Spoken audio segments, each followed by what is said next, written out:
Sacramento City Unified School District Board of Education, June 5th, 2014 meeting. First, we're going to have the Pledge of Allegiance, which will be led by Students Together Reducing Exploitation and Trafficking, the street team. Come forward.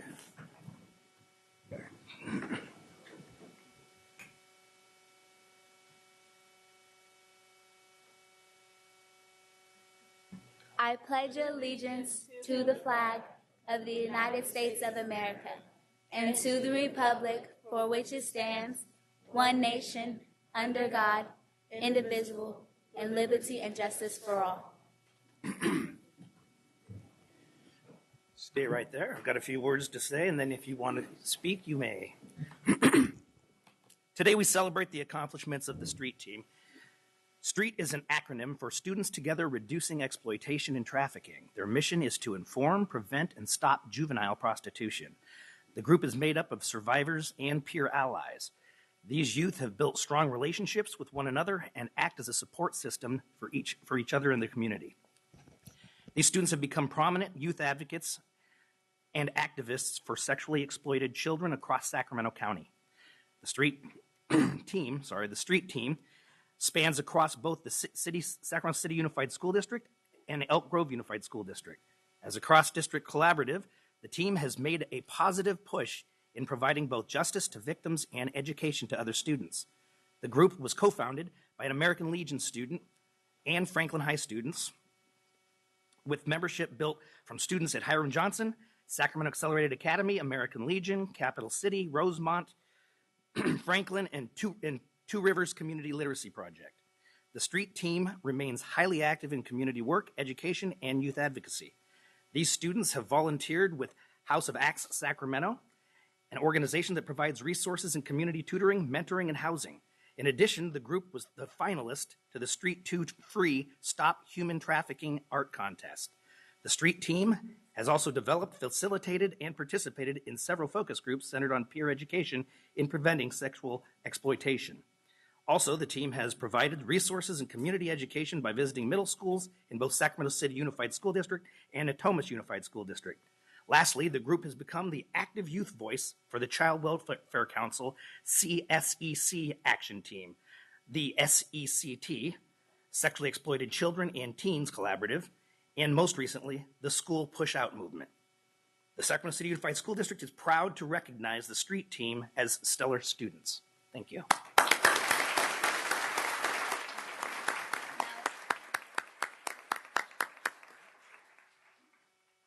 Thank you. We really appreciate this award and respect the fact that you value youth voice within the district.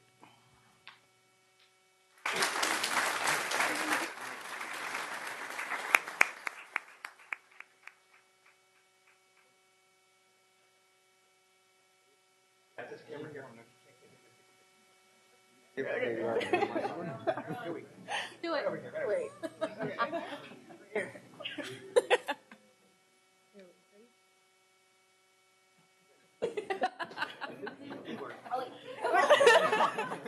Oh, man. Do it again.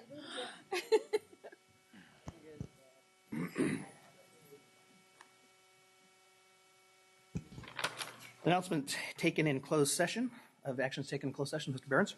Yes, Mr. President. One action. Approval was given to initiate appellate review in OAH case number 2013-100-405 by a vote of 4-1, with Board Member Rodriguez voting no and Board Members Arroyo and Hanson absent. That's the end of the announcements in closed session, Mr. President. Thank you, Mr. Behrens. Agenda adoption, I would like to have the board, if you could indulge me on a couple of things. One is I would like to take 10.1I, which is the approval of the revised board policy 5144, student discipline. I would like to actually take that off of consent and move it to 9.1. The reason being there's a number of students that actually want to speak on it, and if we wait till the very end of our meeting, that's just going to be too late for them. So out of respect for the fact that we want them to be actually learning in school tomorrow and not sleeping, if you would allow me to do that.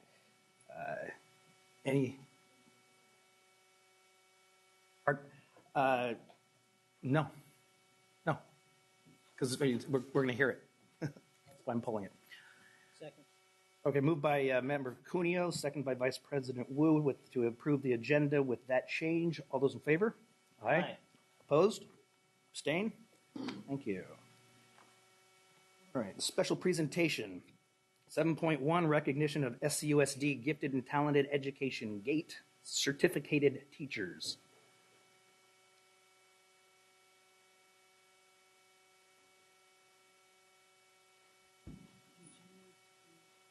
Yeah.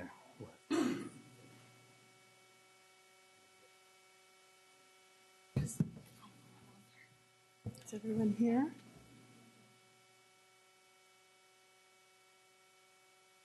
Good evening, Board President Kennedy, members of the board, Superintendent Noguchi. I want to thank you so much for this opportunity to highlight the accomplishments of our teachers this evening. I'm so proud to be the GATE coordinator of our district. We're one of the few districts in our region that provides professional learning specifically around gifted education through our GATE certificate.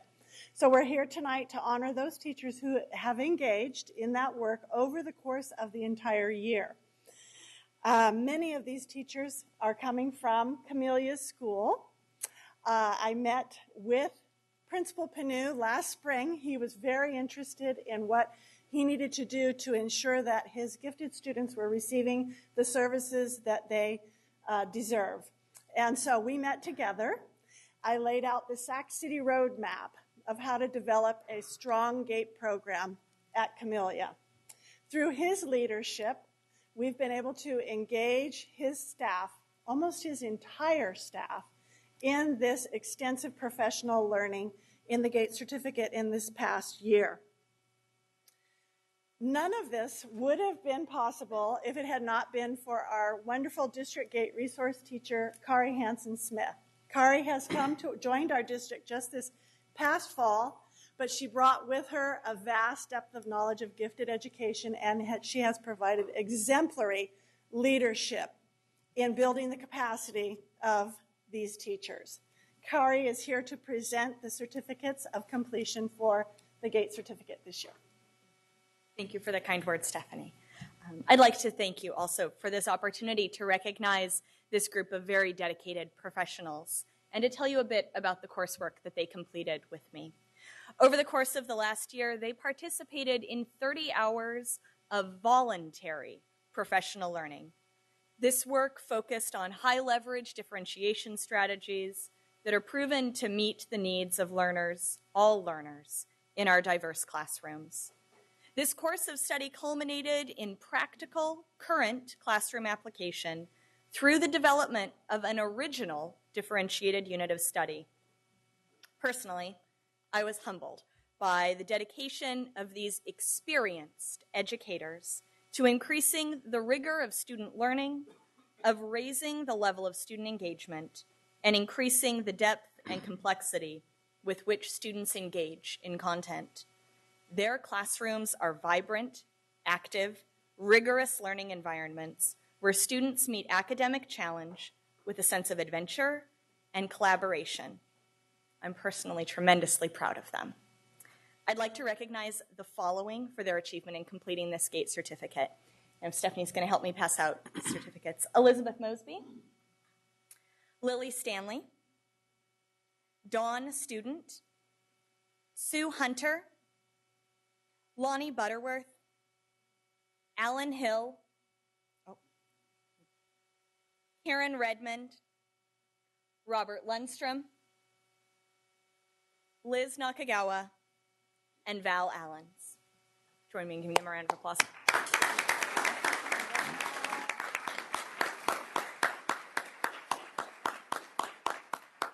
Thank you. Thank you very much. Thank you. 7.2. Excuse me, President Kennedy, we have comment on this item. Oh, all right. Well, I was going to wait and read the disclaimer after, but I'll read it now and then we can, so I'll get to that right now. I'm just going to read our disclaimer real quickly. This meeting of the Sacramento City School Board is being videotaped in its entirety and will be cablecast without interruption on Metro Cable 14, the Government Affairs channel on the Comcast and Sure West cable systems. Today's meeting will air Sunday, June 8th at 9 a.m., Monday, June 9th at noon, and webcast at www.sacmetrocable.tv. Members of the audience wishing to address the board should fill out a speaker identification form located in the back of the room and give it to Chief Communications Officer Mr. Ross. Prior to the conclusion of the item's presentation, please speak into the microphone when addressing the board and state your name for the record. Responses to questions by the public will be posted on the district website prior to the next board meeting.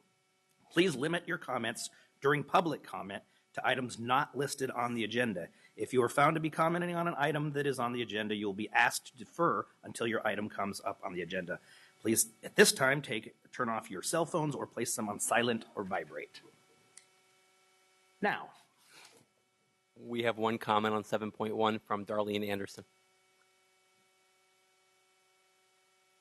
Good evening, board president, superintendent. I wasn't aware that there was a training program specifically surrounded around GATE, and it was located at Camellia Basic. What I would like to know, since we have been going through this local control funding piece and reform for the Common Core, how is the district utilizing that resource and ensuring that everyone learn how to be a basic learner? When you have federal dollars that you receive from the federal government to ensure that all students have a basic education, and then you cater to a segment of the population, you're still receiving those federal dollars. That didn't change anything.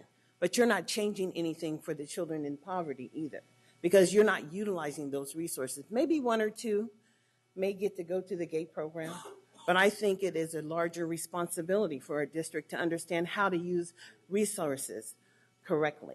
And I do not see that happening in this district. I have not seen it happening in this district, and I have not seen a change in this district. This district continues to go down the same path that they always have, catering to a few and leaving so many out.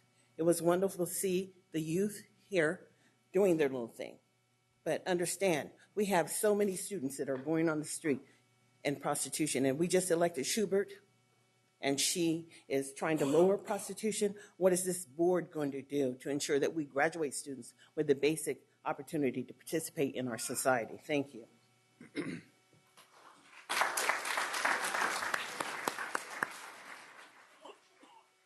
7.2, the 2014 Classified Champions. And I will take that. I am pleased tonight to present the district's 2014 Classified Champion Awards.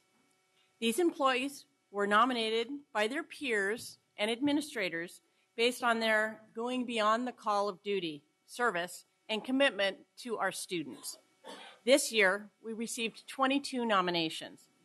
The selection committee carefully reviewed each nomination, and after much discussion and analysis of all data submitted, 12 district employees were selected for this award.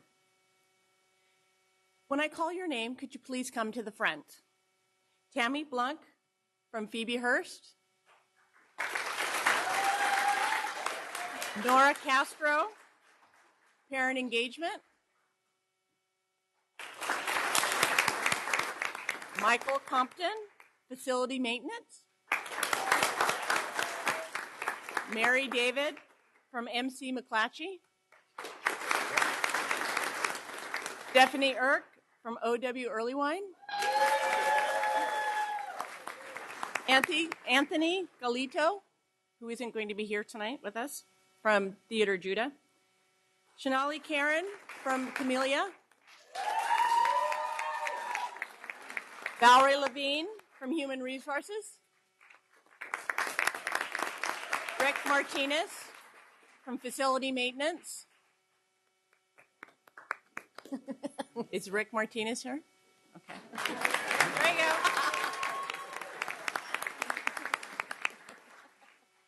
Tina Montoya, Albert Einstein. Okay. Catherine Morrison, Parent Engagement. And Jeff Yanez from California Middle.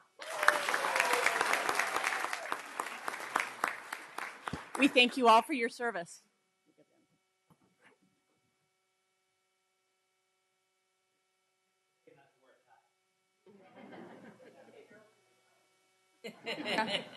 Daryl and I, both of us. Come on, Daryl.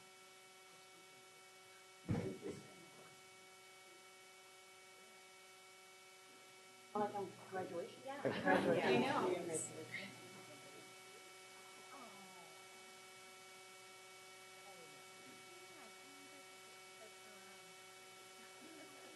You 2 rows or something. Yeah. Pretend you're at Christmas time and just gonna get in the picture. Yeah. Daryl, let's go run.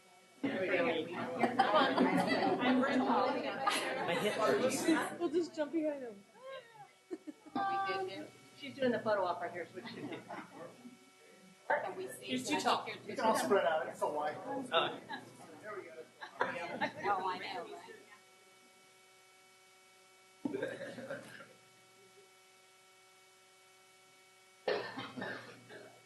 Thank you.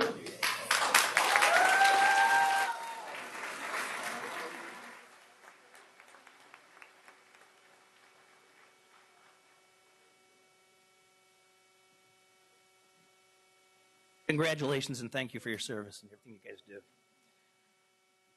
You done? Face this way. Oh, were we supposed to give them out? Mr. Ross, was there any public comment on was there any public comment on that item? Okay. We're gonna wait just a minute. Yeah.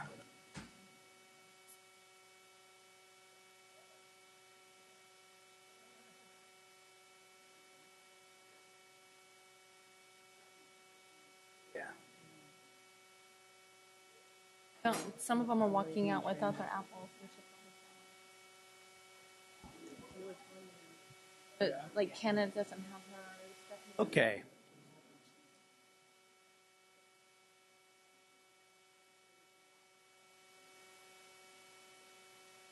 No, I'm saying make sure.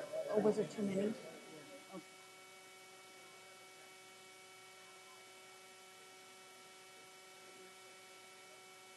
I was like, oh my, overworked it. Above the medicine. Yeah. Well, I know. I was like, oh my God. I was up all night that night.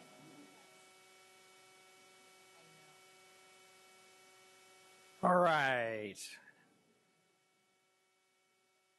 Now we're going to go to 7.3, the 2014-15 Teacher of the Year. Okay, thank you. It's my privilege tonight to honor our Teachers of the Year. 28 teachers were nominated for this honor by parents, staff, and students. We're fortunate to have so many wonderful teachers and amazing educators. Of course, having so many great teachers to choose from made the process very difficult. And that's actually a good problem to have. Let me share a little bit about the process.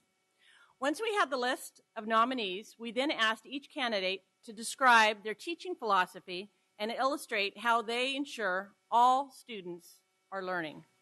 These written responses were then screened by the Teacher of the Year Selection Committee, which included former Teacher of the Year Jennifer Ellerman and a number of other representatives with different perspectives. We then interviewed 5 candidates and chose 3 teachers to be observed in their classrooms.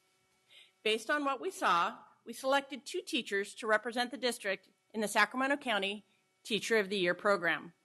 These teachers are Jennifer Clemens, who teaches 9th grade anatomy at Arthur Benjamin Health Professions High School, and Arlette Garcia, who teaches 4th grade at Earl Warren Elementary. Jennifer has over 9 years teaching experience, and Arlette has been in the classroom for over 11 years. Jennifer has taught and guided her 9th grade students to decide what their career goals would be and allowed for them to venture out and achieve. She has helped them understand what it means to build the knowledge base now in order to be able to succeed in the workforce in the future. In her personal statement about teaching, Ms. Clemens writes, quote, "Of course, my excitement for my subject matter always remains, but spreading that excitement to my students and watching them become successful is the true reason why I became a teacher. As a teacher, it is my role to not only teach the course content, but also teach the love of learning. It's amazing. Arlette is a fourth grade teacher teaching multiple subjects and will loop with her students all the way to sixth grade. She believes all students are capable of mastering those content standards and works to modify her instruction towards that end. Arlette presented strong teaching styles, delivering differentiated instruction as evidenced by seeing all of her students engaged and participating, students at all levels. In her personal statement, she writes, It is this joy that allows me to teach, learn, and grow with my students every day. Teaching has never been a job for me, but a true passion and a calling. To have that opportunity to mold a child's life, inspire them to become all that they can be, is not only fulfilling, but rewarding.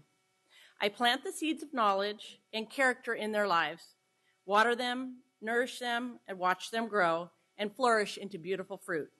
My belief is that I am planting for a lifetime, educating not just students, but lifelong learners. Again, not only amazing, but inspiring. Join me in congratulating our two Teachers of the Year, Jennifer Clemens and Arlette Garcia.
Nice. Okay, now we're going to hear as the new 9.1, which was the former 10.1I, and we're going to have public comment. Was there public comment on the teacher? There's a comment on 8.0. Did you skip 8.0? Public comment. Okay, Oh. I'm sorry. Yeah. Go ahead. We have two comments on 8.0 from Darlene Anderson and Alex Visaya Jr.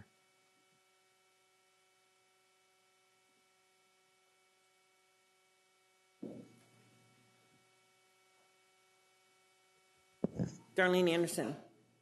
I recently filed a uniform complaint at my school site in regards to how the school site council was functioning and how a certain member of the school site council had the opportunity to vote on himself to have a salary of $108,000 plus. Well, I had a concern simply because he participated in the vote. And also, the number of the students he was targeted to provide support for, we had actually lost over 100 of those this year. Yet and still, he was creating small environments for pockets of success at science and engineering to go to, an engineer would come over and talk to about 20 kids, or certain things would happen for a few kids, but not for all the kids.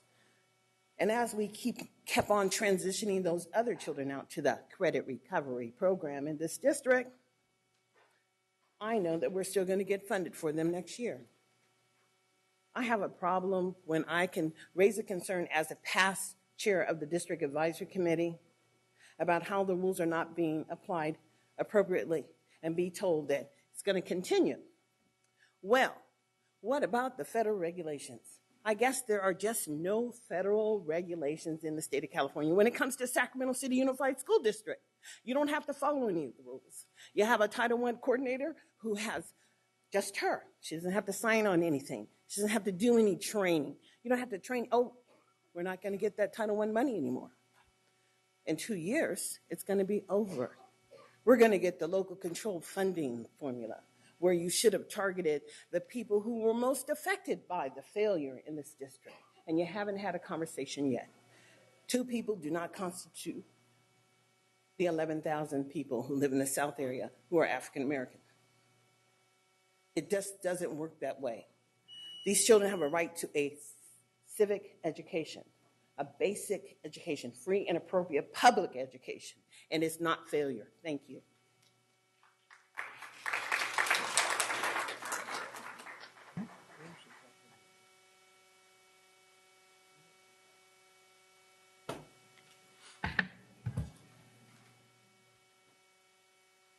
Distinguished board and staff, President Kennedy, Dr. Noguchi, Superintendent, my name is Alex Visaya, advocate for students and parents at the school district, this district.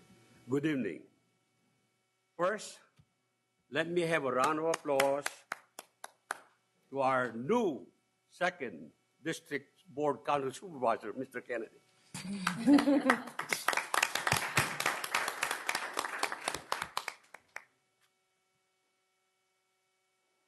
You have been just passed an envelope.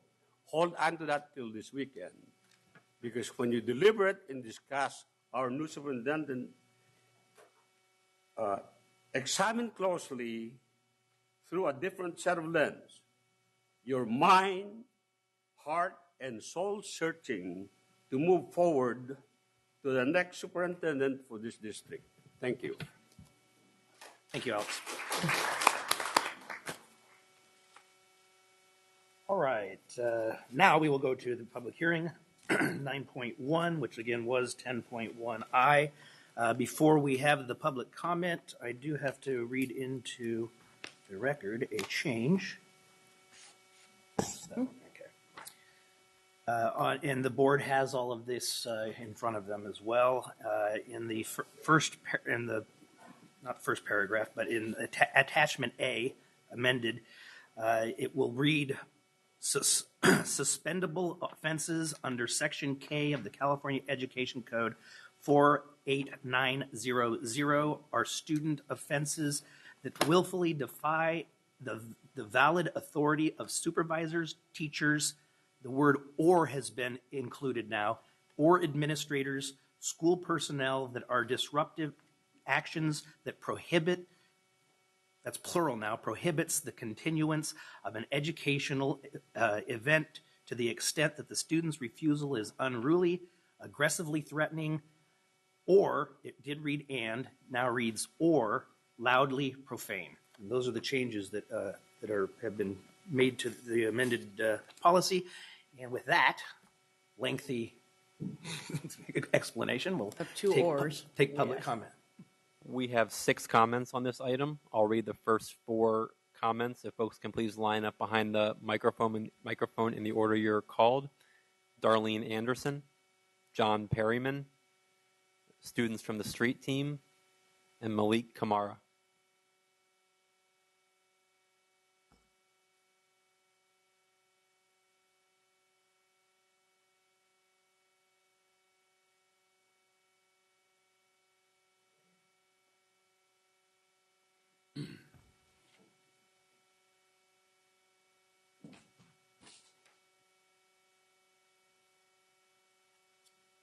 Ms. Anderson, I think you're first. Sorry, I walked out of the room for a moment. When I look at public education, I truly understand that it should be a modified set of circumstances for every child so that they can participate in the local community that they live in. It is the local community that determines what level and what services they get. Here in Sacramento, unfortunately, African American children probably being the last in the free education system. We came in and really weren't welcome. I remember them protesting for the African American kids not to go to Kennedy in 1970. But quite frankly, we went, and I graduated in 76. And I can see that we lost kids then, and we're losing tons of kids now. When and who determines what type of educational service you'll get? Who is ensuring that we're making progress? There is no progress. This district has just waived the ability to collect data, and they're not going to collect any. They're not measuring success. We are documenting failure. We have a whole system of failure to thrive in Sacramento. African American children are the lowest performing and have been for many years. I have come and shared my concerns and totally been ignored. That's what empowerment is about. That's what racism is about, when you don't have to listen to the concerns of your constituents. And I think that people should be outraged when they have to elect a new DA to lower the prostitution in the local area, when you have children that have went to this district for 12 years and are unable to feed themselves.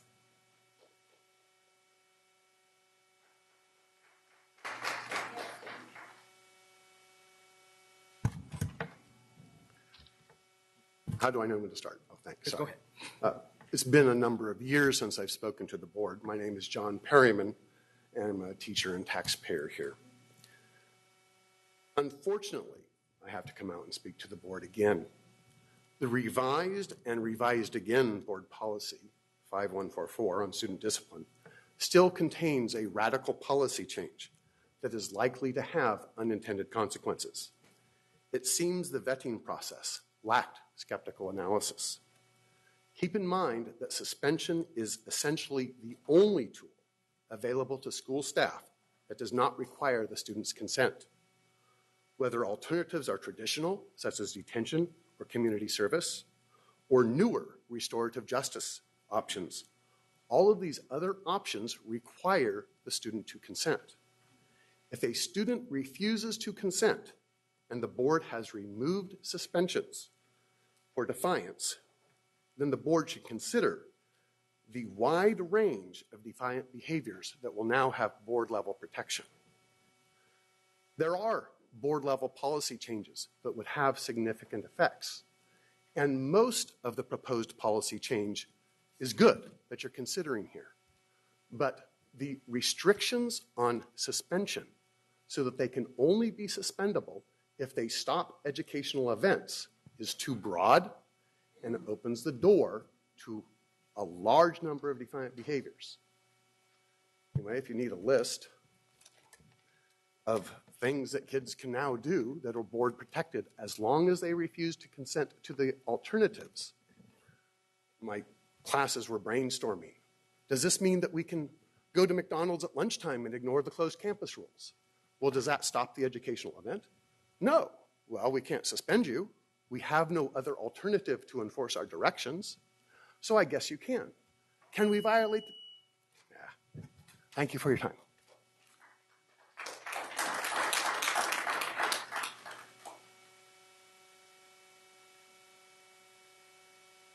Street team is back.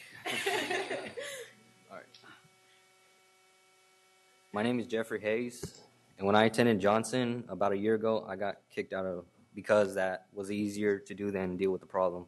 About 30 students were after me, and yet the school kicked me out instead of kicking the other students out. They said this was for me, my own safety, but this only caused me to struggle and fall behind. But for all those people out there, especially the principals, I did make it. And just like my brother, I am an early graduate.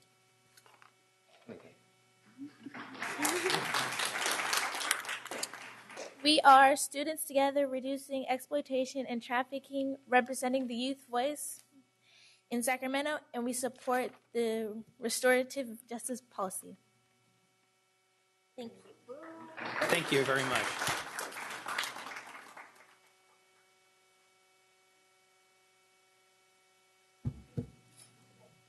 Good evening.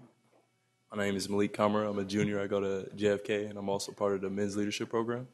And I'm here to say I'm very excited about this new policy. We do need change. You know, change is always good. I've been a part of this process for the past couple months, and I've said I'm looking forward to the future and what you have planned for the staff and for the students.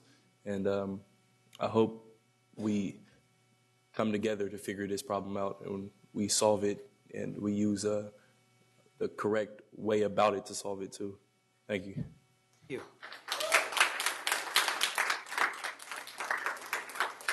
We have 4 more comments on this item from Amarian Bates, Crandall Rankins, Angela Sutherland, and Stella Levy. And again, if our speakers could please line up behind the microphone in the order you're called. Thank you.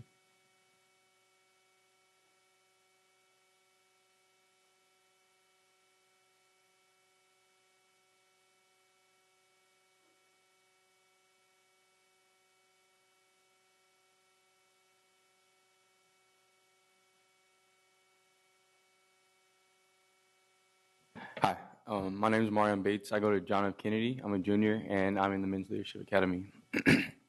I would just like to say thank you for going through with this restorative justice policy and making the change. I've been a victim of the willful defiance policies, and I think it's going to be big in the school district for what you're doing for students. And so, thank you. I appreciate this.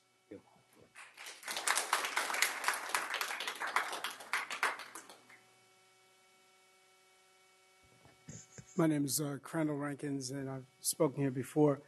And I just want to, again, commend you on positive steps forward of working together with youth and adults, with teachers, and everyone that's been involved in this process.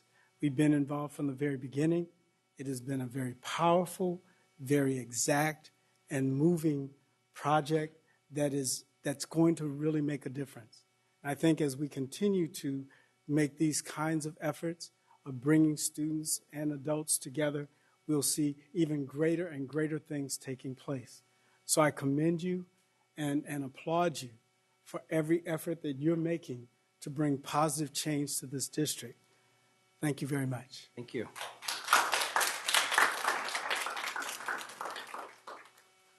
Hi, good evening. I'm Angie Sutherland. I'm the Vice Chair of the Community Advisory Committee for Special Education. I'm also a parent in the district. And the CAC met on May 27th, and we reviewed the drafts since we had just learned about them at the previous board meeting. And although we didn't comment specifically about particular parts of the policy, we were very happy that this is being addressed. So basically, you had us at hello. And it's really, really important that these changes take place, that there's more professional development plans for schools and mandated training to take place, as well as a more setting different alternatives to suspension and expulsion to really help the students. Just suspending them is not going to help them. You have to be understanding and look at the underlying issues of why they're being disruptive or whatever it is that's happened and work towards that. So thank you. Thank you.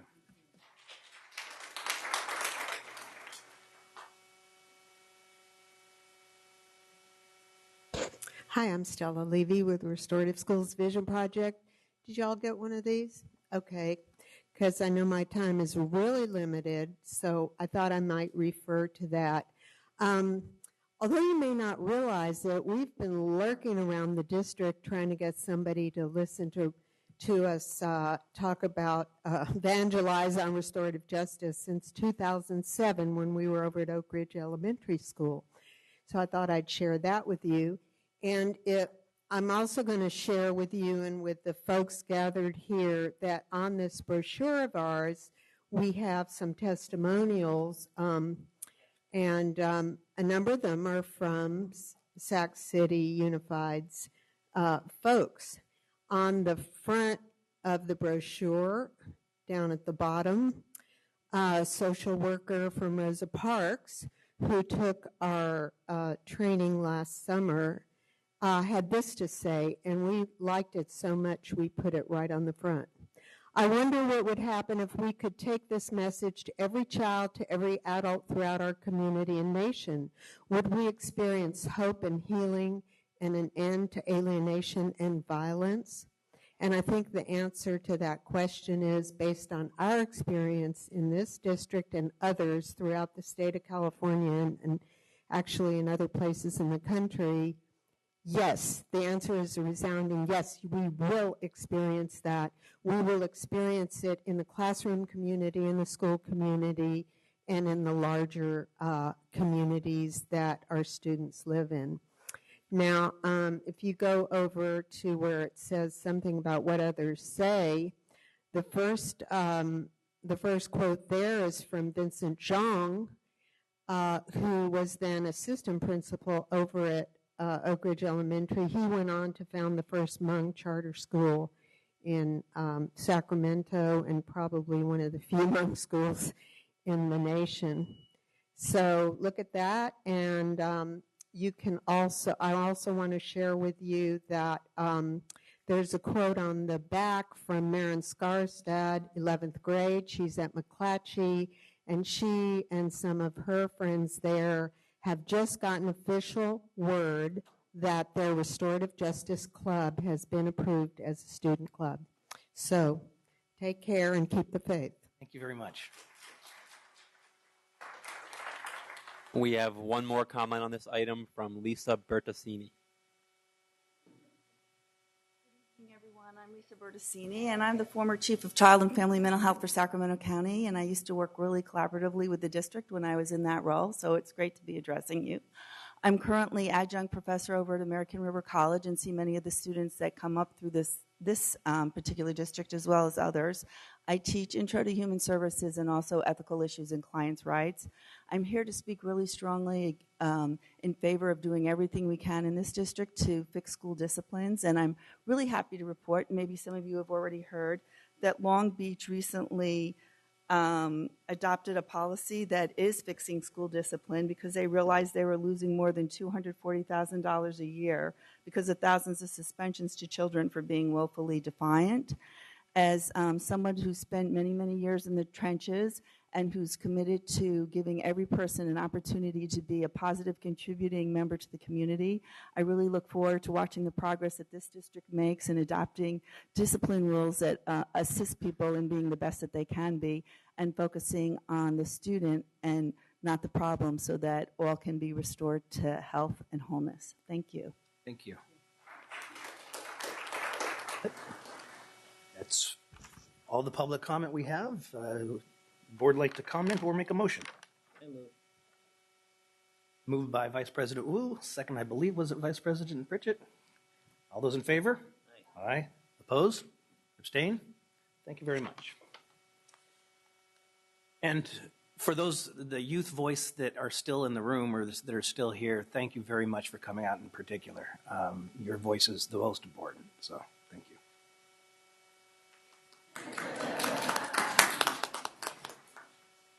9.2, the 2014-15 Local Control Accountability Plan.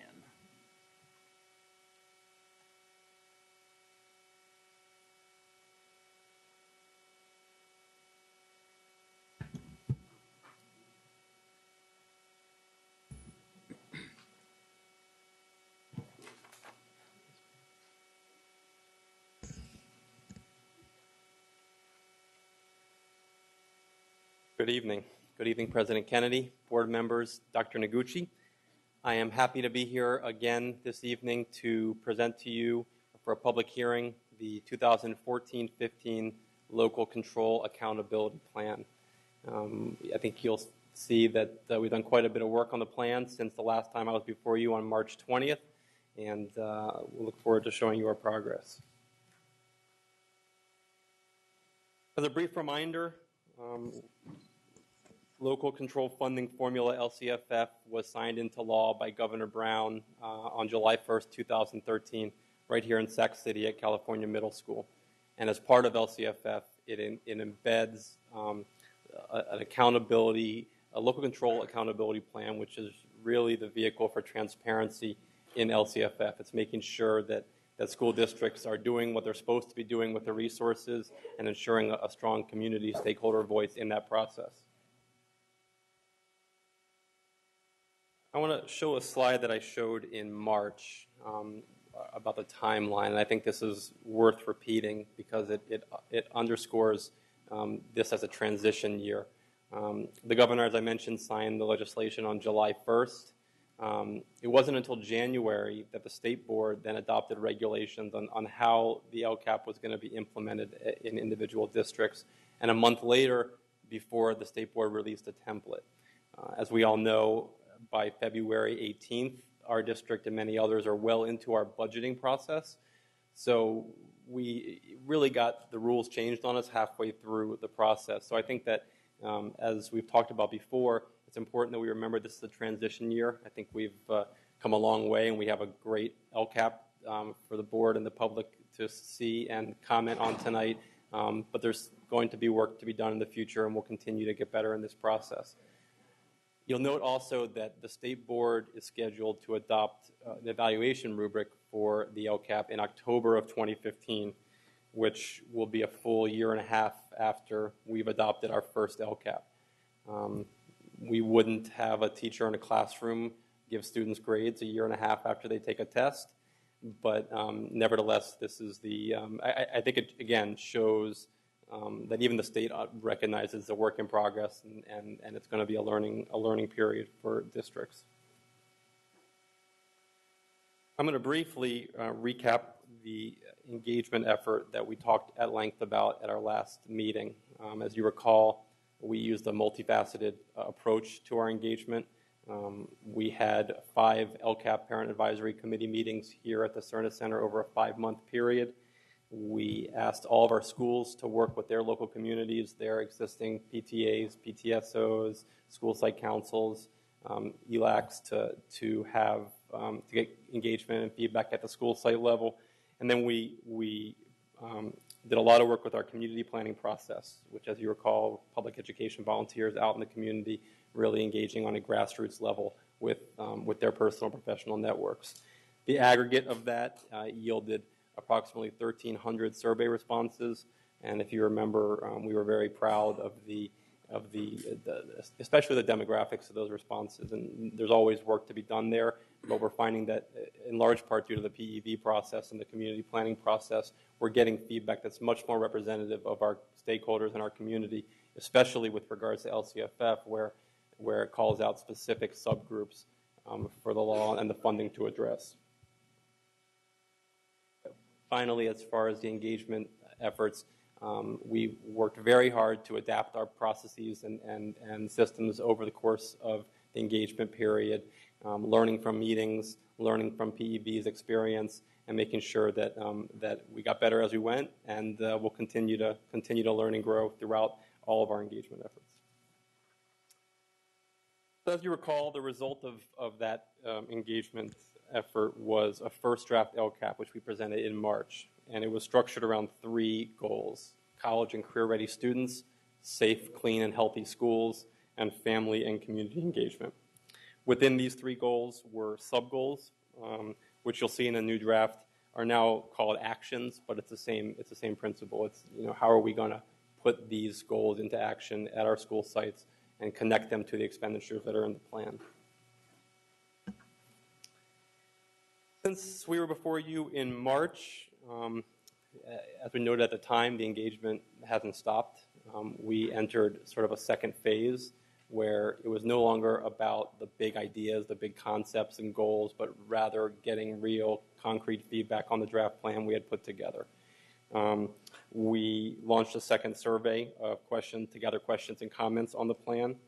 We did have another parent advisory committee meeting on April 2nd where those participants were able to really dive into the plan, learn about it, understand with facilitators from the district what it meant, and either provide feedback at that time or give their feedback later through the survey. We shared the plan and had discussions with the DAC, the DLAC, and the CAC, and members of the Student Advisory Council were engaged throughout the process. And I'd like to especially thank the Sacramento Council of PTAs. I believe Mr. Gladney's here.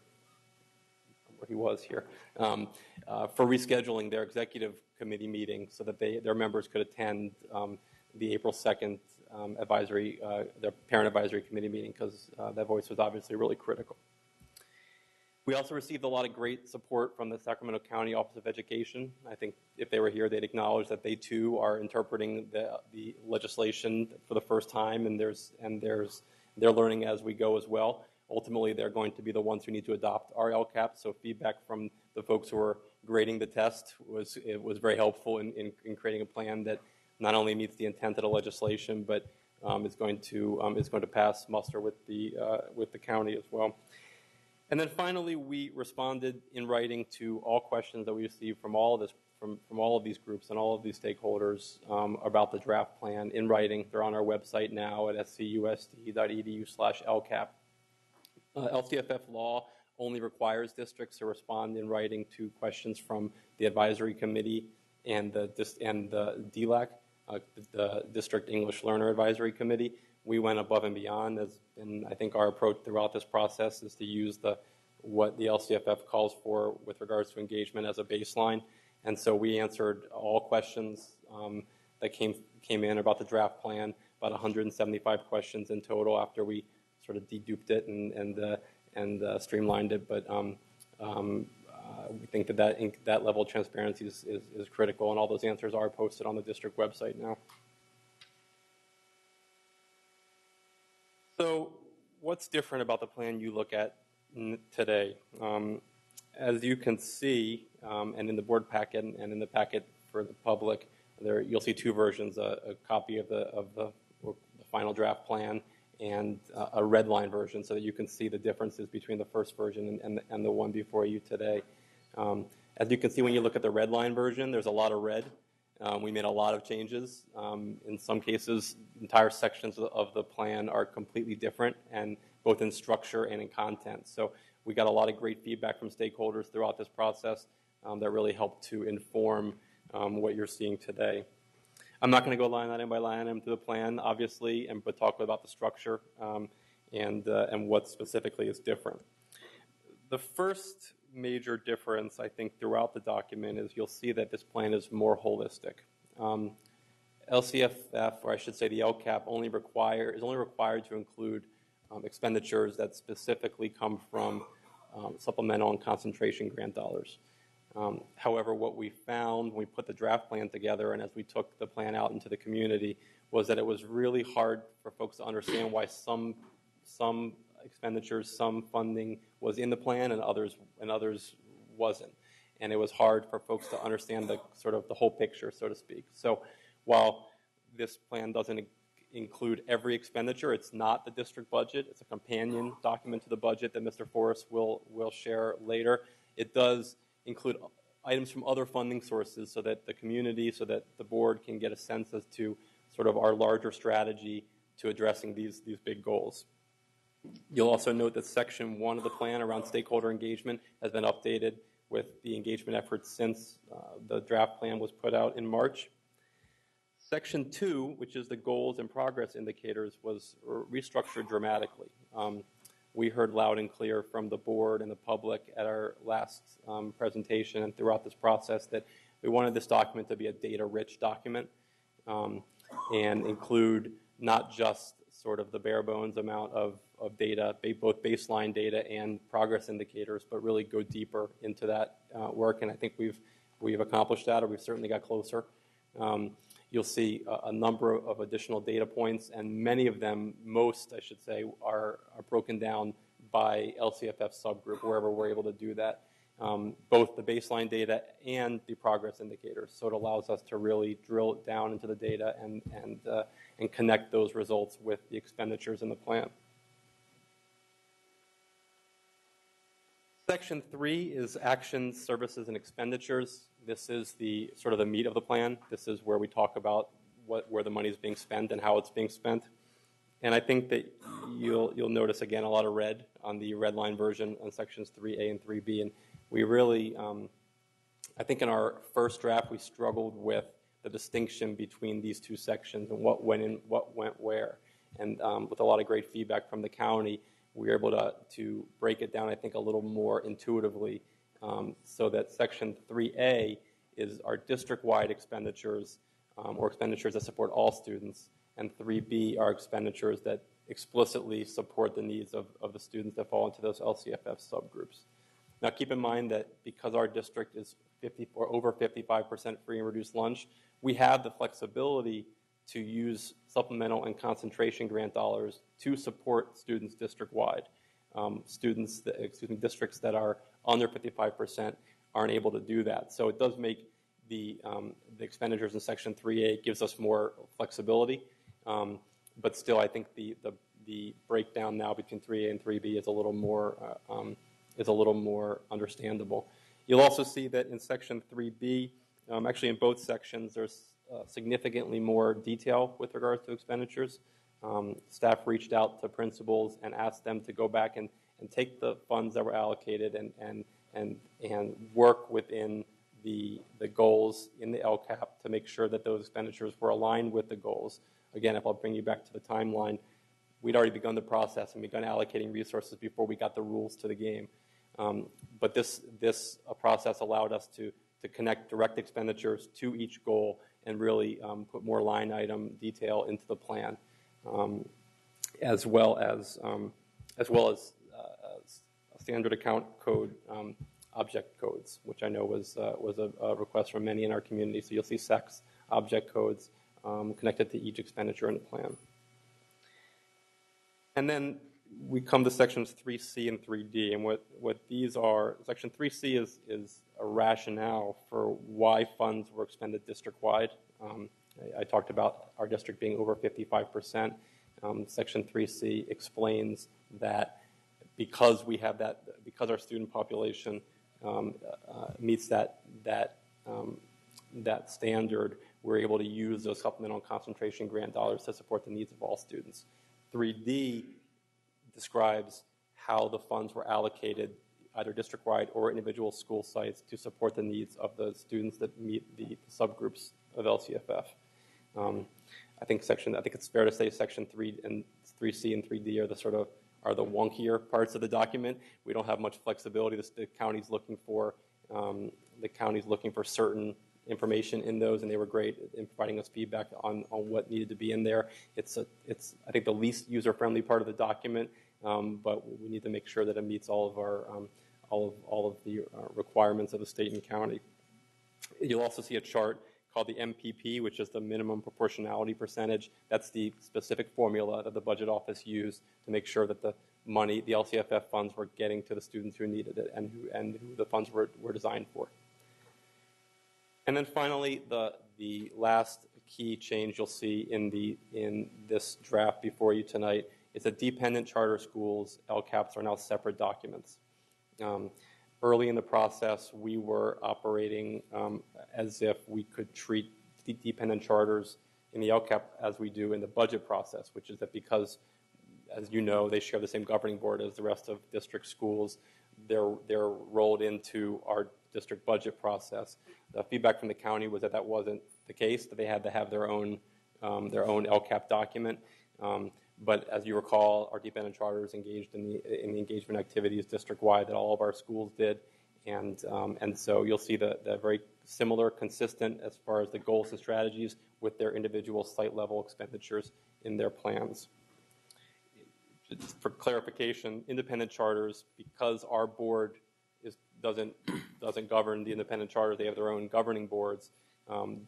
Their LCAPs will go to them, and they'll take, just as they take their budgets to their governing boards. So while dependent charters is a big distinction in our world, the state doesn't really draw a distinction between dependent and independent charters. So we've obviously learned a lot through this process, and we'll continue to learn. I think one of the things that we'll want to consider, we've talked about in the past, is the timeline and the structure of this work, and how do we align it with our site plans. It's been, I think, one of the most challenging pieces is that, as we know, we've had a structure in this district where our site plans have happened the following year after the budget is set. We're working to adjust that and change that. In fact, our principals are working now on a second site plan for this year, for the 14-15 school year, so that next year we can begin sort of fresh, work on site plans for 15-16 that can then feed into the district-wide LCAP. So we really have a comprehensive timeline and structure that supports, that aligns the work at schools with the work district-wide. But we had to do that second site plan this year in order to get us caught up, if that makes sense. We'll continue to work and grow our framework for engagement and outreach. I think we have a lot to build on, a lot of successful practices this year that we'll continue to grow and improve upon. And then finally, an item that we're going to need to keep an eye on is the scope of the plan. I mentioned earlier that we had expanded what's in the plan to encompass more funding sources, so there's a more holistic. There's talk at the state level that the LCAP may eventually encompass the LEA plan, and that it may become sort of one document to support all these needs. We're not there yet. Right now, we still have to do an LEA plan on top of this. But as we have an opportunity to continue to have this be even more holistic and represent all the work in the district, that's the direction I think that we'd all like to go. Next steps, after tonight's public hearing, it'll be on the agenda along with the budget. Again, the timing of the agendizing of these is not at our discretion. It has to be by law with the budget. Public hearing in the same meeting as the budget, and approval in the same meeting as the budget. That'll be agendized for June 19th. Following board approval, within 5 days, we'll need to send our LCAP to the county for approval. And then, of course, after the state adopts their final budget, if there's any changes to revenue that would impact expenditures in the LCAP would need to be adjusted. And then lastly, over the summer, we'll be working on, as I talked about, aligning the systems, the CDIPs, and our LCAP process so that we can go into the fall with a real comprehensive plan for what that's going to look like in the future. That concludes my presentation. Before I take questions and comments, I did want to take a brief opportunity to thank all the staff that worked really hard on this work. This is all new, and as you can imagine, nothing came off of people's plates to do this work. The state didn't tell us we didn't have to do a CONAP, or we didn't have to do LEA plans, or they didn't say you don't have to do something in order to do all this new work. And so I want to thank just a few people in particular. Jennifer Lopez, who's no longer with the district, as you know, worked very hard on this. Our district grant writer, Diane Brown, Gerardo Castillo, and the entire budget team above and beyond while they were also preparing their budget that you'll see here later on this evening. TUMUA and then Family and Community Engagement Team. And then most importantly, Lisa Hayes, our Director of State and Federal Programs, for whom this was an extraordinary amount of work, on top of her day job, so to speak. So I want to make sure they were all acknowledged this evening. And with that, we'll ask the board to conduct a public hearing. We have public comments. Yes, we have 14 public comments, and the first three are Carl Pinkston, Darlene Anderson, and Rashid Johnson.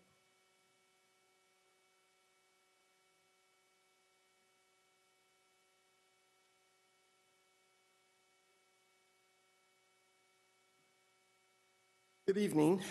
Hello, President Kennedy and Superintendent Sarah Noguchi.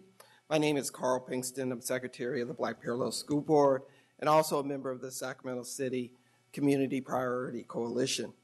I want to, in regards to the Local Control Accountability Plan, I want to thank the staff for improving upon the plan and allowing for the input process to include community members and parents in the development of the plan. However, we're a little disappointed, to say mildly. First of all, in terms of, most of you received our community coalition letter in regards to the budget. First of all, we felt that the plan did not include the three major items that was most important to the coalition. One was class size reduction, two, professional development that's related to restorative justice, and three, expansion in terms of early intervention and after-school program, music, art. We didn't see that. The other piece that I also want to speak to is that the plan failed to break down the data by race, because we feel that's most important, and particularly in terms of African Americans who are the lowest performers. Also, too, the plan failed to include restorative justice. It put it under bully prevention. It should be a separate item, particularly just after you just passed a new school discipline policy I think it would have been really, really great to have it set aside for funding. And last but not least, although this was a difficult process to go through, we strongly recommend going forward that you begin to use what is called a participatory budgeting process, and that you engage with the participatory budget project folks in terms of making this happen. Because I think going forward, you need to have the community and parents drive the plan and not the numbers drive the plan. Thank you.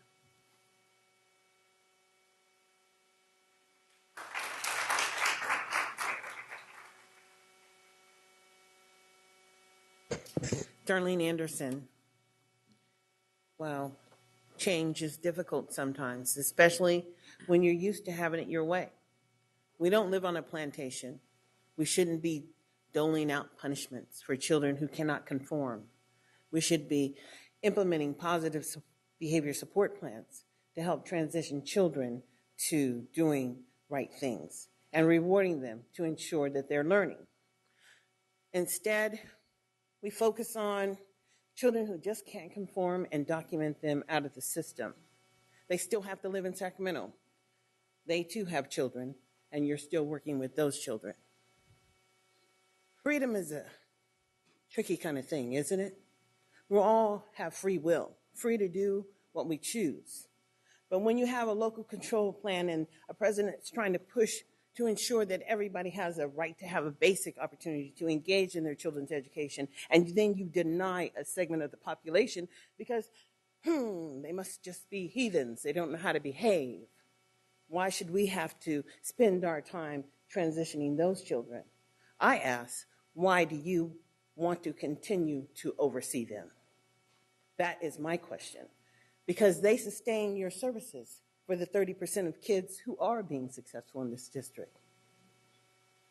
People cannot participate in their local community if they don't hold a basic education. I see we all know that voter turnout was so low, so low. But those people who we elected in office, some of the people who have moved the largest segment of wealth in the history of Sacramento from one community to another, and this board approved it. How do you close 15 schools and then move those children around? What's that all about, really? I just think that when you give them a larger pot, well, they'll just do more with the larger pot. But freedom is what we have, and that's why I'm here tonight. We have to have inclusion, and the data for the suspension and expulsion is what we're supposed to be focusing on lowering, and we don't have any of that. We're not talking about the real issues. We're talking about entitlements. Thank you.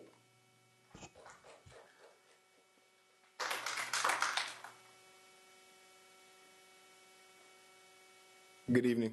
My name is Rashad Johnson. I'm here on behalf of Students First California and hundreds of Sacramento area parents.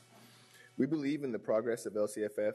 A transformative change in the way schools are being funded is taking place, but to realize its great potential, we have to get the details right. In order for the progress to be realized, we need to bring communities together and encourage the district to continue to engage all stakeholders, especially parents. Students First will continue to work with parents in Sacramento and advocate for well-implemented transparency and accountability measures and ensure that every student, regardless of background or income level, has the support they need to achieve at a high level. Thank you.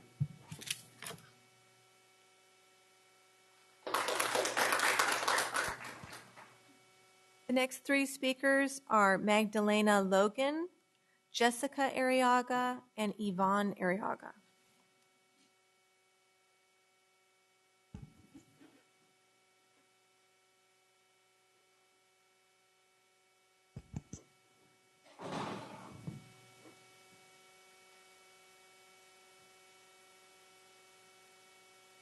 Hi. Hi, my name is Magdalena Logan. I'm from John F. Kennedy High School.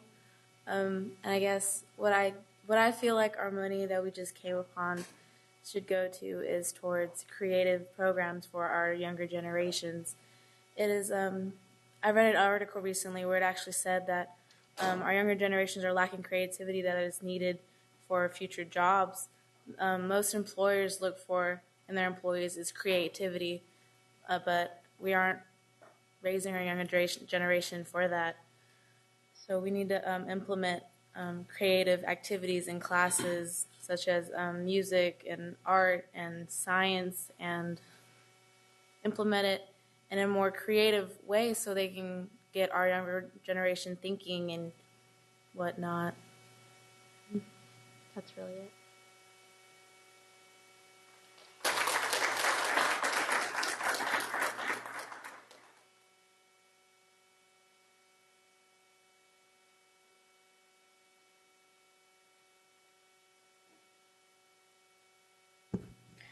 Hi, my name is Ivan Arriaga.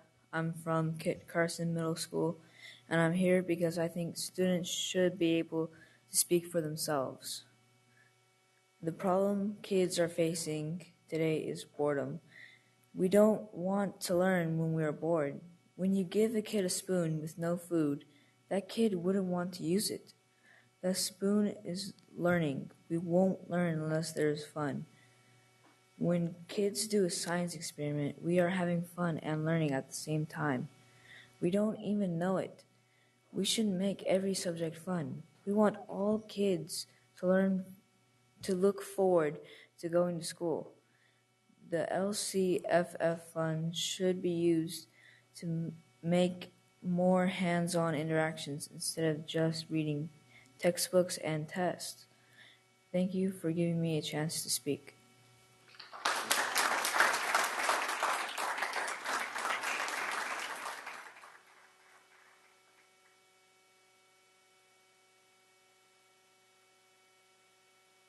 Good evening, board members. My name is Jessica Arriaga, a parent in Sac City Unified. I'm speaking today because I love the fact that we're actually having a different kind of conversation. We're not talking about what we're cutting out. We're actually talking about what we're bringing back in, so that's a nice reprieve. I'm sure everybody's not going to be content, but just looking at your LCAP plan, it is a 3-year plan, and I just found school reduction nowhere on that 3-year plan for the class size reduction. I know that that is something that all parents and teachers have strongly wanted to see the district to start conversations. I'd like to see that conversation start, whether it's we're starting with a group of 5 schools and reducing just kinder or what have you. I really think that we need to start that path because we've put a lot of burden upon our teachers by giving them such large class sizes. There's counselors that aren't there. There's nurses that aren't there. There's all these other support services that are no longer available to teachers to help alleviate some of the other responsibilities that they have. And to speak to professional development, I know a lot of parents and a lot of teachers are really looking forward to additional professional development. I'm a complete advocate for that. I would like that professional development to be geared to helping teachers identify children who may be of needs. They might need mental health services. They may be special needs. I don't know if all of our teachers have gotten all of the necessary professional development to help them identify those students quickly and not allow a student to go 2, 3, 4 years in the system and completely, totally behind because they weren't identified at an earlier age. So I would like to see, hopefully, some of that professional development to be geared towards that, is assisting and making sure our teachers can quickly identify those students who need services. Thank you.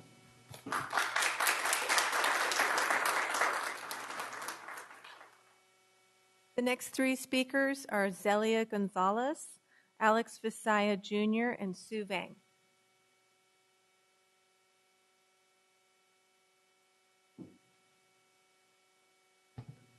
Hello and good evening, board members. My name is Zelia Gonzalez, and I am from the Met Sacramento High School. I'm here today to speak to you about youth engagement within the LCAP because I haven't heard a lot about it. And our goal, well, my goal through a project that I did just this past quarter was to, get students' opinion on the LCAP. And so I created my own survey to engage youth in my school, which was a 3-question survey determining, it was an open question. So we asked them, what would be your priorities for the funding if you were given 3 choices, right? So numbered your choices. And in the end, we got 128 students to respond out of our 300 student school, which I felt was a very good representation of our school, 1/3 of it. And the three priorities they said that they wanted funding the most for were supplies and materials for classrooms, school-provided lunches, extracurricular programming like cultural events and field trips. As I understand, lunches can't be, funded through the LCAP, and so the fourth thing that they identified was art programming. And so even though lunches can't be funded by LCAP, I thought it was very interesting that that was what they said as one of their top choices. And so I think that's a valuable insight into what our students feel in our communities. I decided that I wanted it to go a lot further, and there's a way to large scale this in other schools that are not as small as my own, which would be to take small focus groups of diverse students within larger schools and then use their priorities in a larger survey, modeling what your guys' survey was, and have them vote like the ranking system you guys did, but on student and their peer suggestions for their priorities. And so I think that could possibly be facilitated by the same way that your survey was facilitated, or even student leadership classrooms within schools. So, thank you for your effort. Thank you.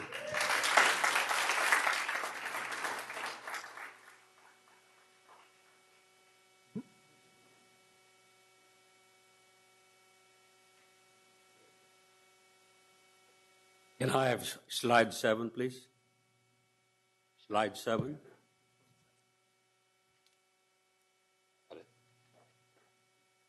Good evening. My name is Alex Visaya, community advocate for students and families. On this slide, it tells everything, but there is something missing in there, and we need to strongly support it. We need a strong leader at the site leader, and every school should have a great parent resource center, because this is a new piece of work that we have to do for the kids in this district. Thank you very much.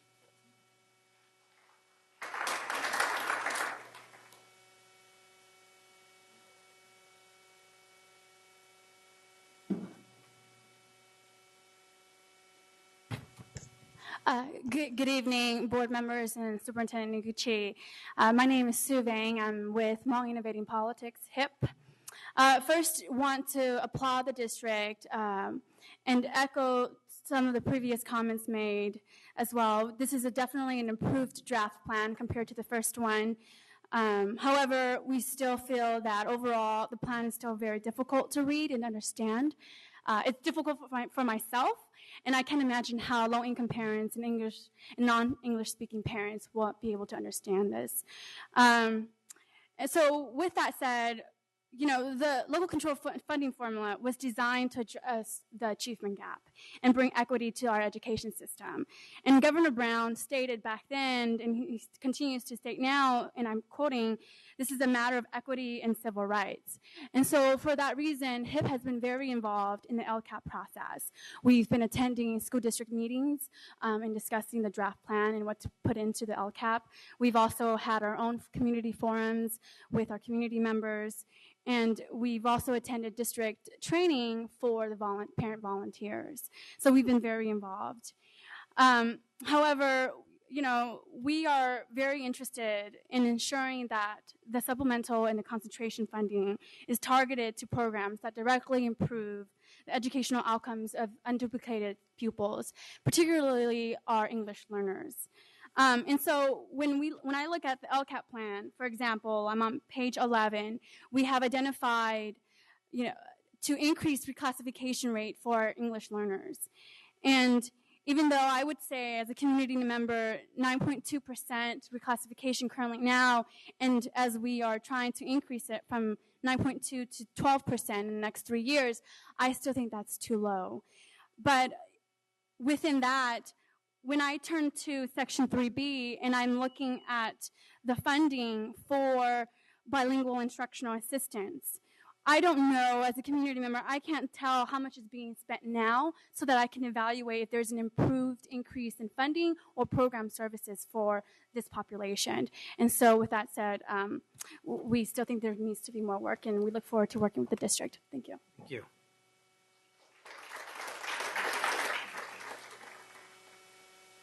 Our next three speakers are Loretta Murray, Howard Lawrence, and Manny Hernandez.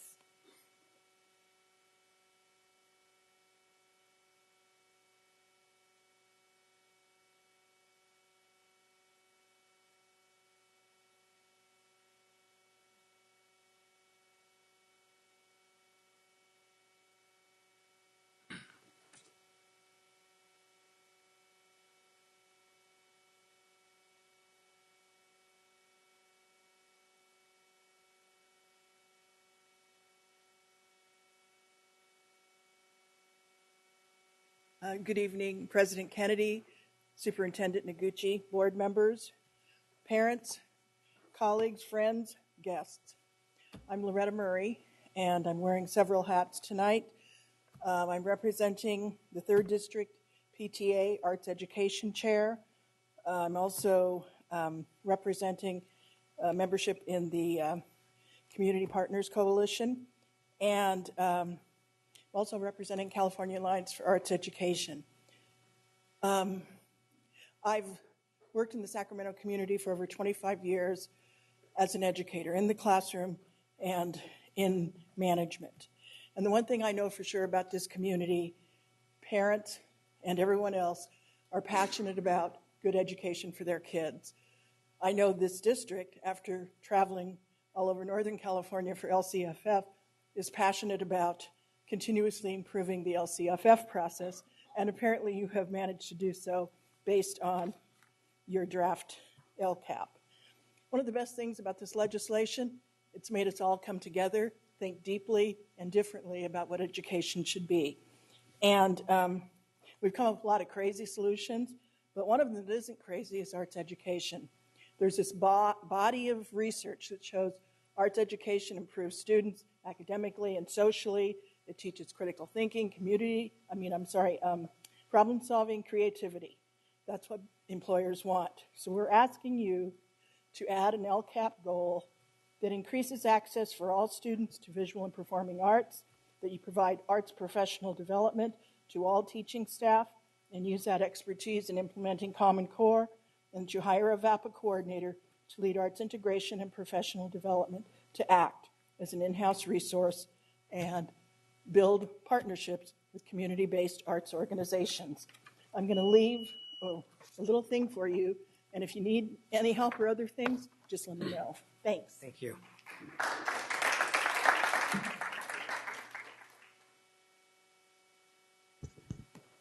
Good morning, Mr. President, or good evening, Mr. President, members of the board. My name is Howard Lawrence, and I'm part of the leadership of Sacramento Area Congregations Together. First of all, I would like to recognize all of the effort that district staff put in to do this LCAP process. It was a learning process for all of us. Every meeting we came to, it got a little better. District staff worked very hard and developed better listening skills and input, and each meeting did represent some progress. But at the end of it, what we have is just beginning to ride a bicycle that probably still has the training wheels on. I mean, if we go out into the community and talk to the 70 or 80% of the parents that we're not talked to and say, what do you think of local control funding formula? They're going to say, what? They really have no idea. I think we've really just begun to scratch the surface in terms of the power of listening to the community and figuring out how to empower people to have a better say about the educational outcomes they want for their community. I think the same is also true of student voice. I think we just begin to think, just started to think about, how to do that better. Like the other speakers in our coalition, we do see a real improvement in this draft plan from the last that was submitted. But also, like the other speakers, we really are concerned in those 3 areas, specifically a focus on class size reduction, particularly in students of highest need, and the professional development for cultural competence to deal with some of the disciplinary issues, and effective intervention programs. Thank you very much.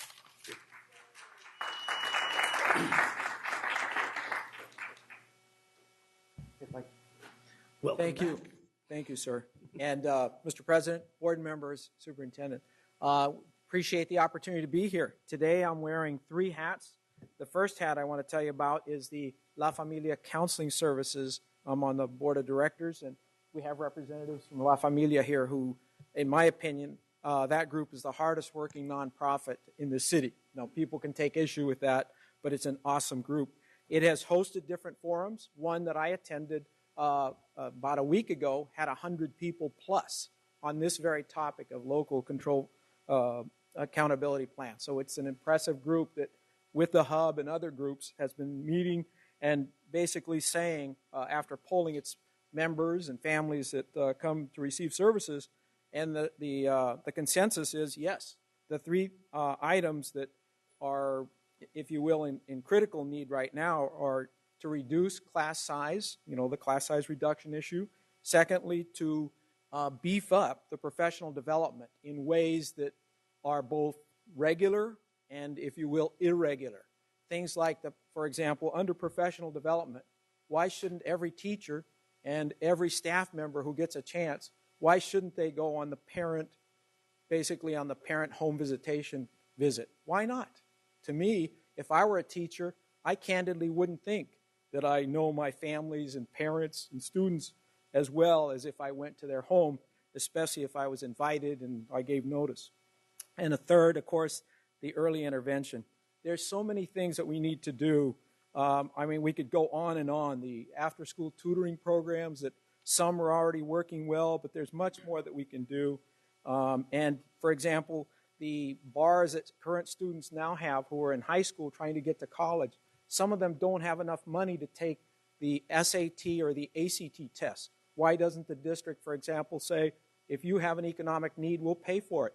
Now, there's even admissions fees that are required by many colleges. Some will waive it, some won't. So at any rate, many ideas. We thank you. I think we have 1 or 2 speakers perhaps coming next on the list, so we'll see. But thank you for this opportunity.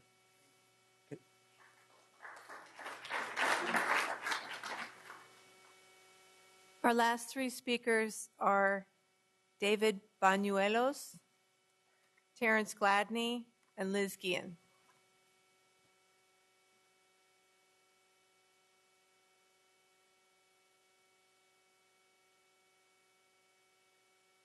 Good evening, board and superintendent. Once again, David Banuelos, site supervisor at La Familia Counseling Center. We represent underserved communities, adults, and youth. We are also part of the coalition. And as Mr. Hernandez just mentioned, we did host a forum in which we brought a lot of parents that normally aren't engaged, that are unaware, but that know and understand that their children need a better life. So once again, to reiterate, they mentioned once again the reduction of the class sizes, the after-school programs, which we facilitate many of those ourselves and see a great value in it. Many times, that's the only access to anything in a neighborhood, especially around Franklin and Fruit Ridge, where many of the schools were just recently closed. So having some positive activity, something to engage these youth and offer them a future. Really getting them into after-school programs is kind of the door creeping open. At that point, we can talk about higher education, employment strategies, really offering a better opportunity to their families. And then lastly, offering that cultural component. Once again, having that population that we had at our event last week really addressed the fact that most of these, because of their cultural identity, are afraid to venture out into the community and ask a question. And if they don't understand something, go and seek that guidance or support. So once again, we appreciate the changes that have been made, but see that there is a need for more. Thank you.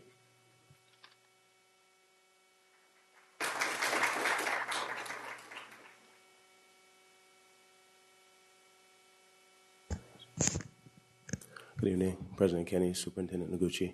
My name is Terrence Gladney. Earlier today, I was out at Burbank with a bunch of elementary kids at a youth track and field series. And I was so proud of my kids from Cabrillo because they push themselves to limits that they didn't think possible. I mean, I got a phone call from a mom concerned that her son might not be able to run because he has asthma. And, quite a few of our kids obviously living in Sacramento have asthma. And the things that they did were amazing. And I'm mostly proud of them because they're a reflection of what's possible. They're a reflection of what's possible when we look with optimistic eyes past the barriers that exist. A lot of these kids, anybody that runs track, I don't know if Amarion's still in the room behind me, but any of these kids that run track will tell you the 400 meter is probably the toughest race in track because it's a full sprint basically around the entire track. And all these kids went out there and they were volunteering to run the 400. And they did it. Some of them struggled, but they made it. And at the beginning of the program, a lot of them would not run from where I am to where you guys are. And they had a mindset of, it's too far. And I think for so long, the district has had and continues to have a mindset of, it's too far. But what I tell those kids is, you're not going to run one lap or half a lap until you take a step. So when we say things like classroom size reduction is not possible because, we're not going to consider it because it's not feasible, let's take a step like Ms. Arriaga said, and let's see what happens when we do 5 classrooms, and let's see what the impact is. We know that the LCAP is going to grow, so let's grow our minds and think a little bit different and open up opportunities beside, instead of sitting back and looking at what's not possible. Show those kids that what they're doing means that it's going to have an impact not only on the track, but in their lives as well. Thank you. Thank you.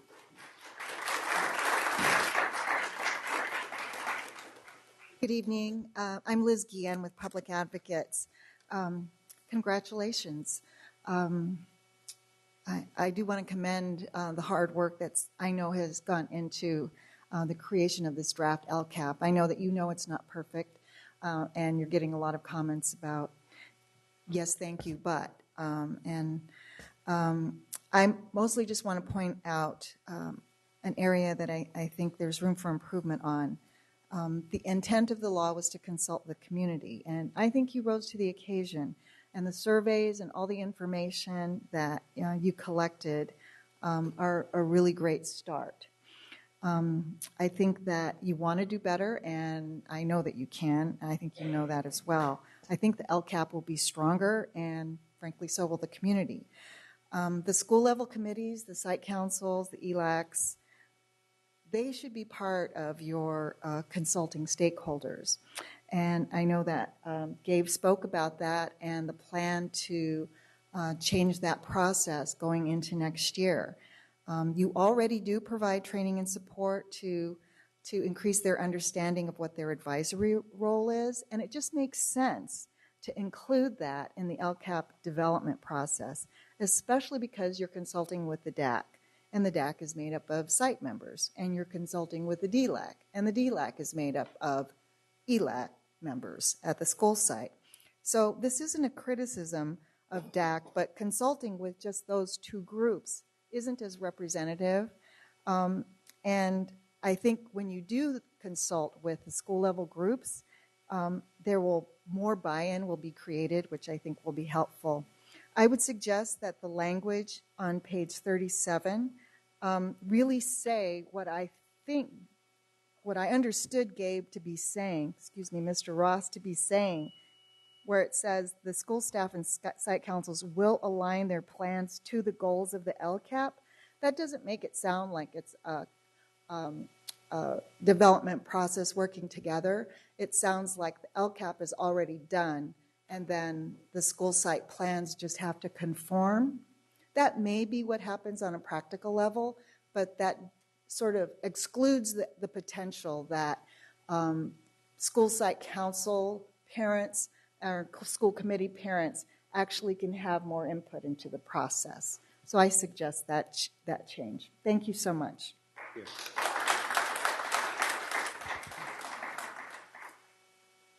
No more speakers. You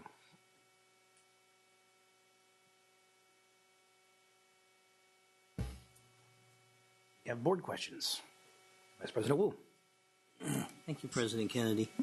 Mr. Ross, you mentioned the distinction in reviewing the LCAPs between the dependent charter and the independent charter.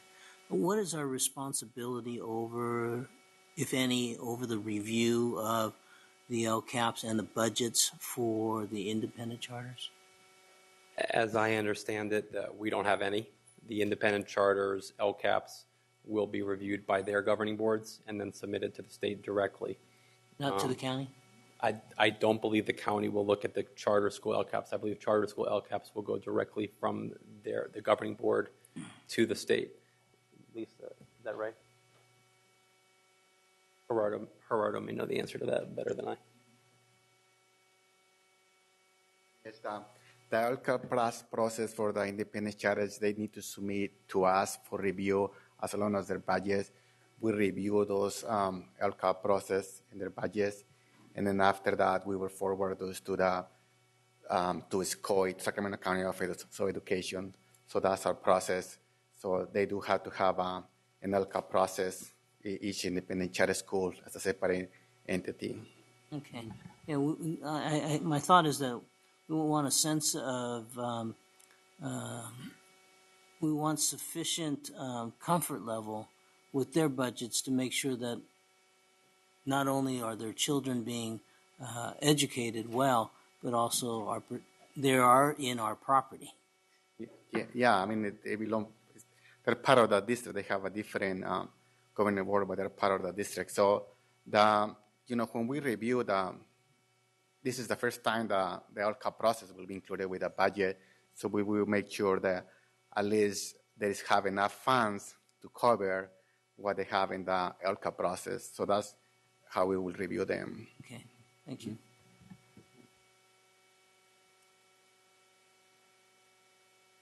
Member Rodriguez.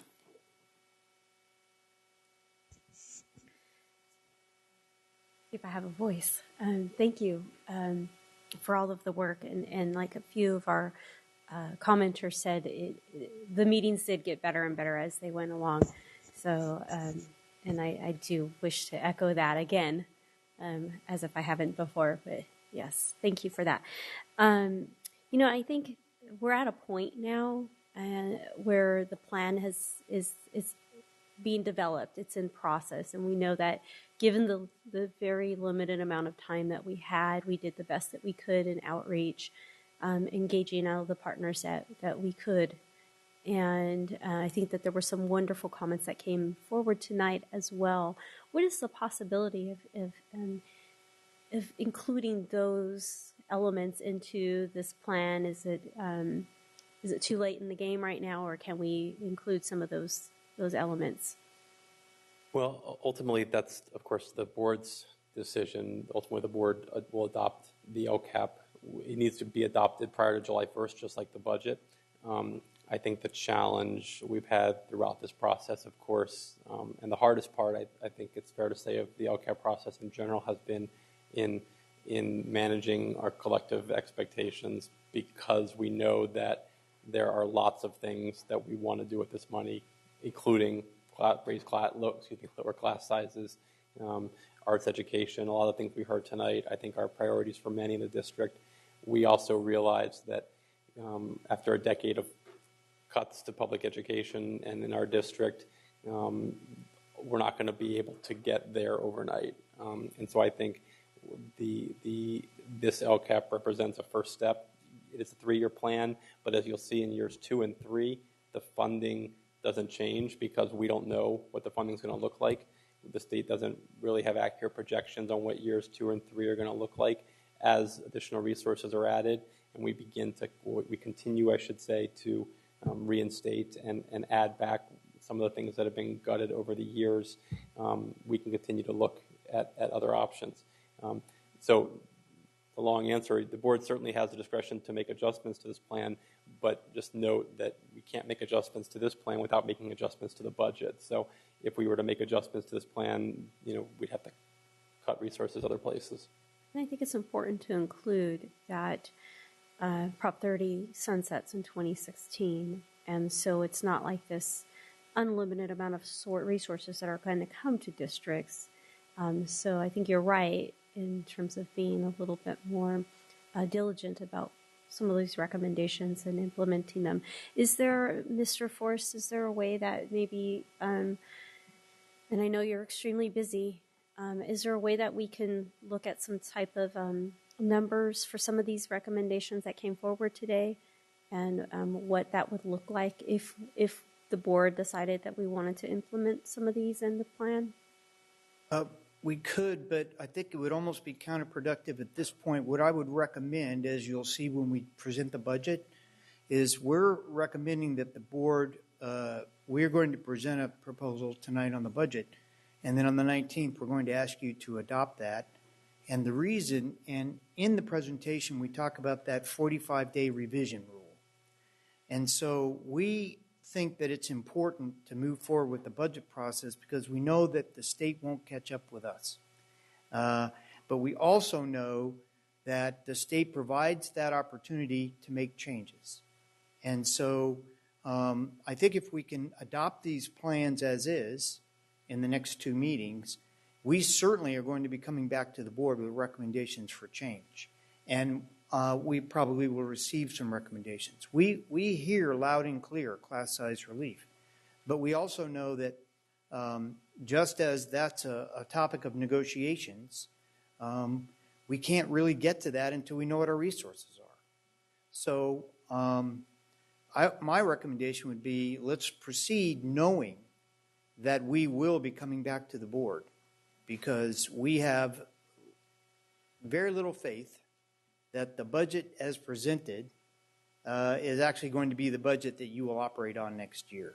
So I think we can work it into the process as we move forward. Thank you.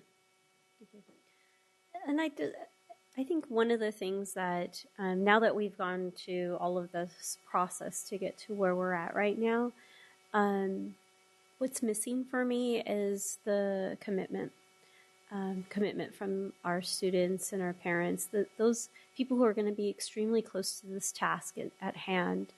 It was a great job that we got the sampling that we did of the district parents and the staff and the teachers and the community. But now we got to go to that second level of getting the commitment from everybody to really make this come alive. So as you're moving into your next stage now, Mr. Ross, I'll ask you again, like, what does that commitment look like? How do you see it being implemented in our district? Just kind of giving you some time to think about it, because I think that that's going to be the next important phase in this and to the success of this plan. So yeah, just kind of start thinking about what commitment looks like. Good. We've discussed the need to update our business software. We are very close to completing negotiations with a budget company. That's what they do, is budgeting. That we believe will offer transparency and an opportunity for the engagement you're talking about.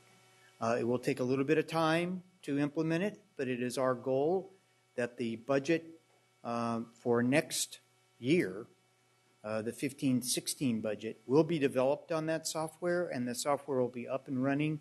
We're hoping by the end of the first semester, which will give parents a significant opportunity for input. So we made it clear as we searched for the software that one of the requirements was the ability to address many of the requirements or intention, if you will, of the LCAP and the LCFF laws. So we've looked high and low, so to speak, and we think we've zeroed in on the right product. We've had discussions and called references with other governmental agencies and school districts. And so we think that we'll be able to, if you will, kind of enable the vision that's out there. That will also be a learning process, obviously, as we develop the product. But we think that we're going to be able to offer a tool that will really provide schools and parents and students with an opportunity for input. I think just to tag on to Mr. Forrest's point, this year we were really kind of building the plane as we flew it, and setting that structure, or beginning to set that structure, and we know it'll evolve over time. So I think we'll have a significant leg up next year as we begin this process, and again with the knowledge that we need to embed the site plans within the LCAP process, and then it'll get better after that, and it's going to take some time. But I think I'm pleased with our ability, with the level of engagement and commitment from folks that we received in such a short period of time. So to sort of hit the ground running as we were able to do, I think speaks really highly to the level of engagement in our community. And I think there's obviously a huge opportunity for growth there. I'm very concerned about our areas that we have in our district that are low income, and the level of engagement is not there currently. And so if we don't have a high level of encouragement in those, or a high level of engagement in those areas right now, it's not going to magically develop. And so, those are the areas that we would need to focus on probably more than others, especially since the LCFF is for, children who live below the poverty line. So we should be focused on those communities and those families and developing ways to reach out to them. A computer system, I enjoy very much a computer system and the engagement. But I can tell you personally, as a parent who's extremely tech savvy, that I have to go on to my own children's classroom's website and check their work on a daily basis. And it's impossible for me to do it on a daily. I'm lucky if I can get in there 3 times a week. So if we rely on that as a means of parent engagement, it's not going to happen. And especially less so for communities that are not already there. Maybe they don't have that computer at home, or they don't have the internet service. And I can tell you, just in the area that I represent, it's a very spotty coverage, even for free Wi-Fi. And those are the things that we need to start looking at: partnerships, public-private partnerships with our cities, with our counties. We have to look at those types of things in planning for the future ahead, and to make that computer system successful as well. So these are just the things that we need to think about when it comes to commitment. I think that's all great feedback. Thank you. I think I said at our last presentation, the strategy for engagement needs to be about and, not about or. It's not about computer, it's not about online tools or face-to-face engagement. It needs to be about both.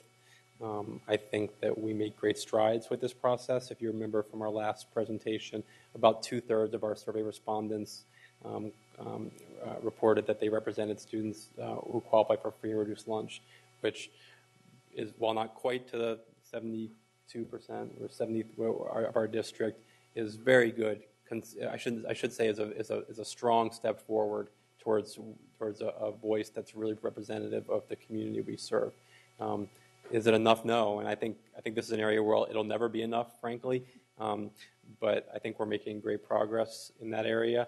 I do think, as Ms. Guillen mentioned, the connection to our local school sites is so critical with the engagement piece. We asked all of our school sites to participate in the engagement process during this last 6 months, and 100% participated. Obviously, it looked different at every school, and we'll have to continue to support schools to get better where they need to. But engaging with schools and with parents at their communities, we know that the most authentic parent engagement happens at school sites, not here at the Cerna Center. That's where we have the opportunity to really engage with folks that are representative of their communities. So again, I think we've created a template that will help drive us in the future, and there's still lots to be done. Thank you. Racunio. Thank you very much. I also just wanted to echo what Member Rodriguez said, and thank you for the hard work and all the effort that was put into this. I have a couple of specific comments and then just some kind of overall questions. First, in regard to one of the items we're tracking is basically API over time. My counsel would be against that, and principally because you can't compare API over time because it's different every year. And then you're basically going to be comparing apples to oranges. And so that would just be if there's great thought to it, I understand, but that would just be my one. I think just proficiency numbers are more accurate. The second question I had was around the engagement piece.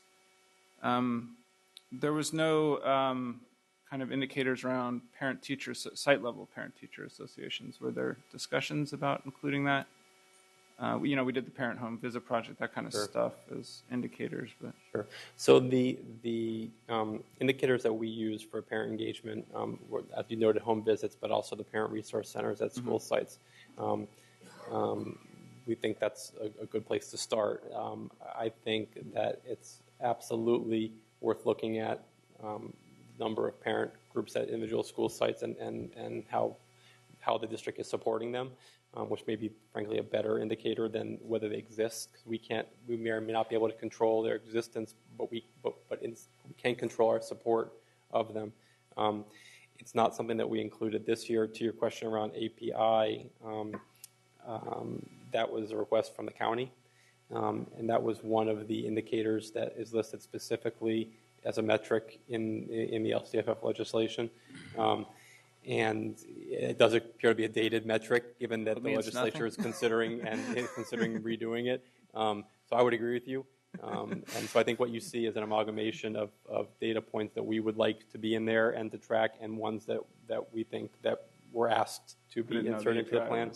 But I think it sort of ties into the conversation we've had around the guide to success, which is that no one document is going to encompass all the data points that we need to track as a district, and we balance having a data-rich document with having a 300-page document that's really difficult for people to read and understand. And there's some things we can't control with the template because we don't control the format of the document, but we do have the ability to manage the scale to some degree. Well, I mean, if it's the county, I would ask that we push back, because my 2 cents is it's absolutely meaningless over time. So, but anyway, the other kind of thoughts I had was there was a lot of discussion in the action items in 3 and A and B, I believe, around early literacy, pre-K. Kind of what prompted, where did that come from? Well, most of what you see in Section 3B really comes from school site expenditures, programs and staffing that schools have expressed interest based on their conversations with their community and their staff that is important to them. So again, if you remember, we allocated a number of these resources, the supplemental concentration grant dollars, to school sites based on their populations before we had the sort of structure in place. So schools had a great amount of flexibility and autonomy with regards to addressing their needs, and what we were able to do is aggregate them based on the focus of that work. So what you see, I think, is a lot of schools district-wide are working on that early literacy effort. And I'm reading into it that they want to expand the pre-K and the early kinder. In some cases, it's expansion. In some cases, it's funding work that they want to continue. They don't have resources for. I think the challenge, and we heard this from some speakers, the challenge with the LCAP is that the LCAP's not a budget you can look at from last year and say what's new and what's not. And so, we're really creating a baseline year with this first year. So I think in the site plans that schools are working on now, that's where you'll see, which will come to the board, and I don't know when the timeline is, but they'll come to the board at some point this summer. That's where you'll see how specific sites are addressing those programs and needs such as early literacy. I mean, look, I think early literacy is an amazing thing, and I just think it's a heavy lift. And my only thoughts on it was that, if it's not going to be somewhat systemic and robust and throughout the district, and it's going to be more haphazard, then I think we're doing it a disservice rather than concentrating on what we do already. I know that Fresno has basically made a 5-year plan around early literacy, and that's what kind of heavy lift you have to do. It's just that amount of discussion and substance and implementation piece. And I saw it in there for this one, and look, I think it's a good thing. I think it's worthy of a discussion. I worry that we're not going to take it seriously at the end of the day. But I'll leave it at that. And then the other piece is I did agree with a lot of the comments around, basically what I see as the whole child policy, encompassing, not only professional development, but intervention and prevention services, as well as, SCL work, those kind of things. And I know that this district for the past, at least since I've been here, has made it a fairly high priority in terms of, the rigorous academic work and the Common Core and those kind of things. But at the same time, look, we understand that kids need cultural competencies and teachers need to be taught cultural competencies. We need to teach the whole child.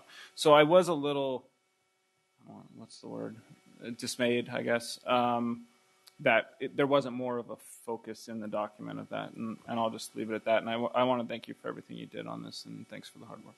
Sure. And just if I could speak to that last point, because I think it's a good one. When we had obviously a lot of discussion on that topic, especially given the policy discussions that are happening at the board level right now. And I think, the goal was not to just throw money at the work before we had sort of a plan in place. And we know that that's sort of the next step in the policy discussion is the implementation plan by way of an administrative regulation. So, again, this LCAP's a 3-year plan. It can and will be adjusted every year. By this time next year, when we're standing in front of you, I think it's everyone's expectation there'll be administrative regs in place that will drive the implementation of this work, which will drive this expenditures that need to align with it. So I think that was the sort of the thought process. It makes me feel better. And on top of it, we do have, there are pieces in the plan. Again, we tried to, add elements that are funded through other sources that do paint the whole picture of the work. SEL is in the plan. The PBIS work, albeit probably not sufficiently funded, it's represented in the plan. Anti-bullying work, which is not inclusive of all of it, but it addresses some of those core issues, and so we can get better in that area, and I think the implementation plan will help. Okay. Well, I do feel better about that after you said that, and I think it does need to be called out more in the LCAP plan, and obviously with our grants going away around the SEL funding and things of that nature, I think it needs to be spotlight. It needs to be called out. It needs to be shown. It needs to be told to our community that we heard them, that this is a priority. And that we are serious about, robust and good implementation. So, thanks, though. Arroyo. Thank you, President Kennedy. And before I even start, I just wanted to acknowledge Mr. Manny Hernandez, who was not only board member, but also presiding president of the board. So, it was great to welcome you, but also wanted to acknowledge you as a former member of the board, and who dedicated a lot of years to this district. I had a couple of questions. One of them has to do with the county, SCOE. And so they have their own guiding principles as to what their role is going to be in terms of that, and particularly as we consider that they will be approving our LCAP. My guess is staff is continuously speaking with their staff. To what degree can we either call a joint meeting? I would love to engage SCOE board members, and I think that that's something that maybe through President Kennedy, it would be very, very, very important that this board has a closer relationship with a body that will be ultimately be deciding on our LCAP, just for alignment purposes, just to ensure that all the hard work that this district staff has been putting in. I mean, I've seen, and I think the community has seen the amount of engagement that you actually have gone out there and do, that it's reflective in that, they respect that and also don't sidetrack us on that particular effort. So if you have any particular comments on the work that we have been doing with the county and to what degree we can actually engage them in a way that we are more in alignment. That's a great question. I think that's probably those discussions would benefit the district in a lot of ways. I know that that Dr. Noguchi has an excellent relationship with Superintendent Gordon, and my recommendation would be that's a good place to start. I am confident that they would be more than willing to sit down with any number of board members to either answer your questions, give feedback. They're very willing and able to support us through this process. They're learning in that process as well. So if that's something that you'd like to set up, we certainly can do that. Yeah, I'm sorry. I was going to add that to date, our interaction has been mostly on technical assistance. But as Dr. Noguchi points out, they're learning as they go too. I mean, they don't have any more guidance per se than we do. So we're sort of interpreting it. We're both interpreting, and we're all interpreting the legislation as we go. And then we check in periodically to make sure that our interpretations are in alignment. And I think that what we haven't done is had those sort of policy level discussions with them. And I don't know to what degree they would view themselves as policymakers in this conversation, but I think it's a conversation worth having.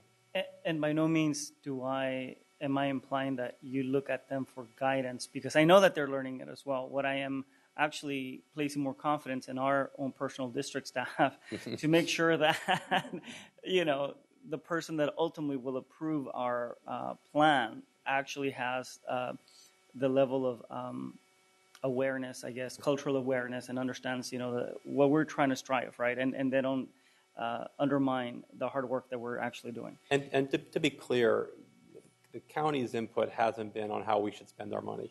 The county's input hasn't been on how they encourage us to have strong engagement activities, and they want to make sure that what we're doing meets the intent of the law. But their feedback hasn't been, are you sure you want to invest in X, Y, and Z? It's been, again, technical. The document really needs to include this. The document, the law, their interpretation of the law says the document needs to include this data point. So I think, now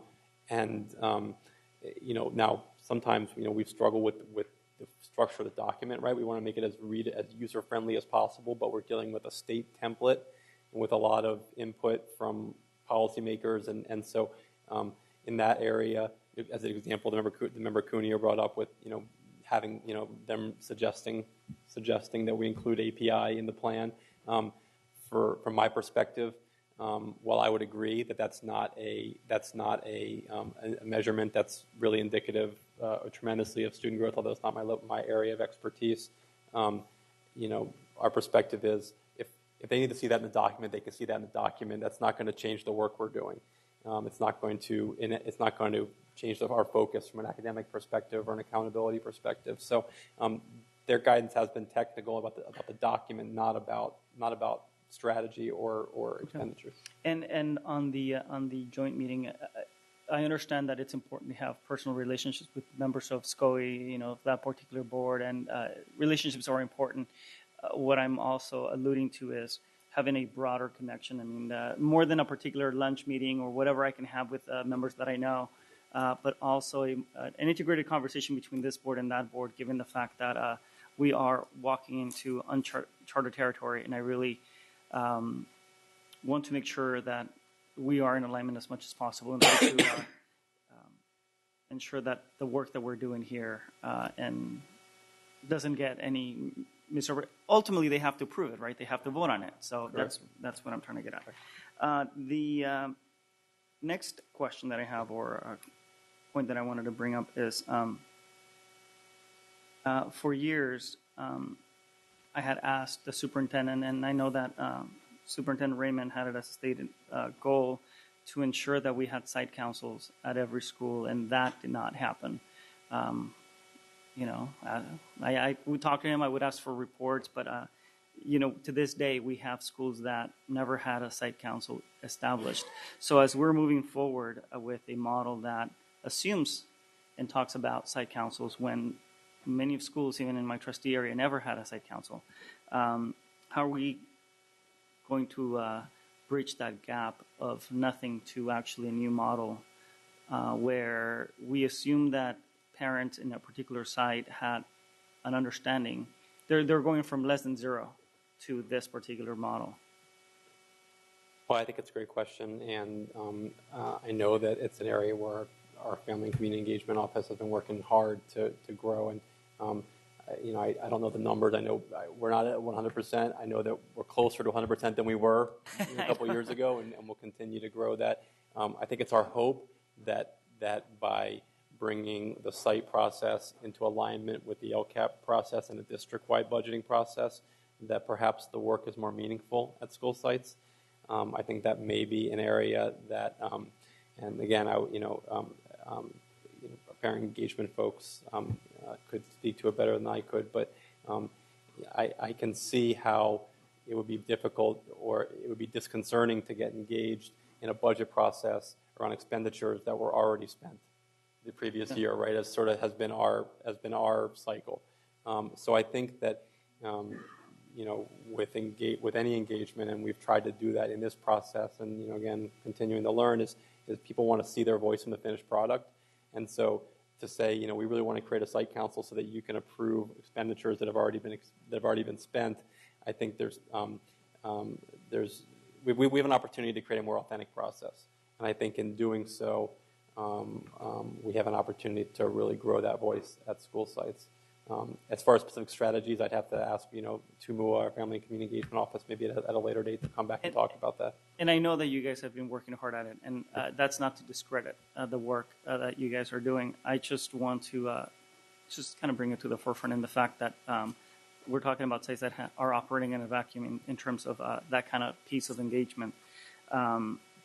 Many parents still don't understand the value and the power and the role that they're supposed to play in that process. And so for me, it's extremely important that parents understand that this process only works if they're engaged. And more than that, that it's not just we're not affording them a privilege to be involved. Actually, we are supposed to have them feel like it's their responsibility and their right to actually be part of it.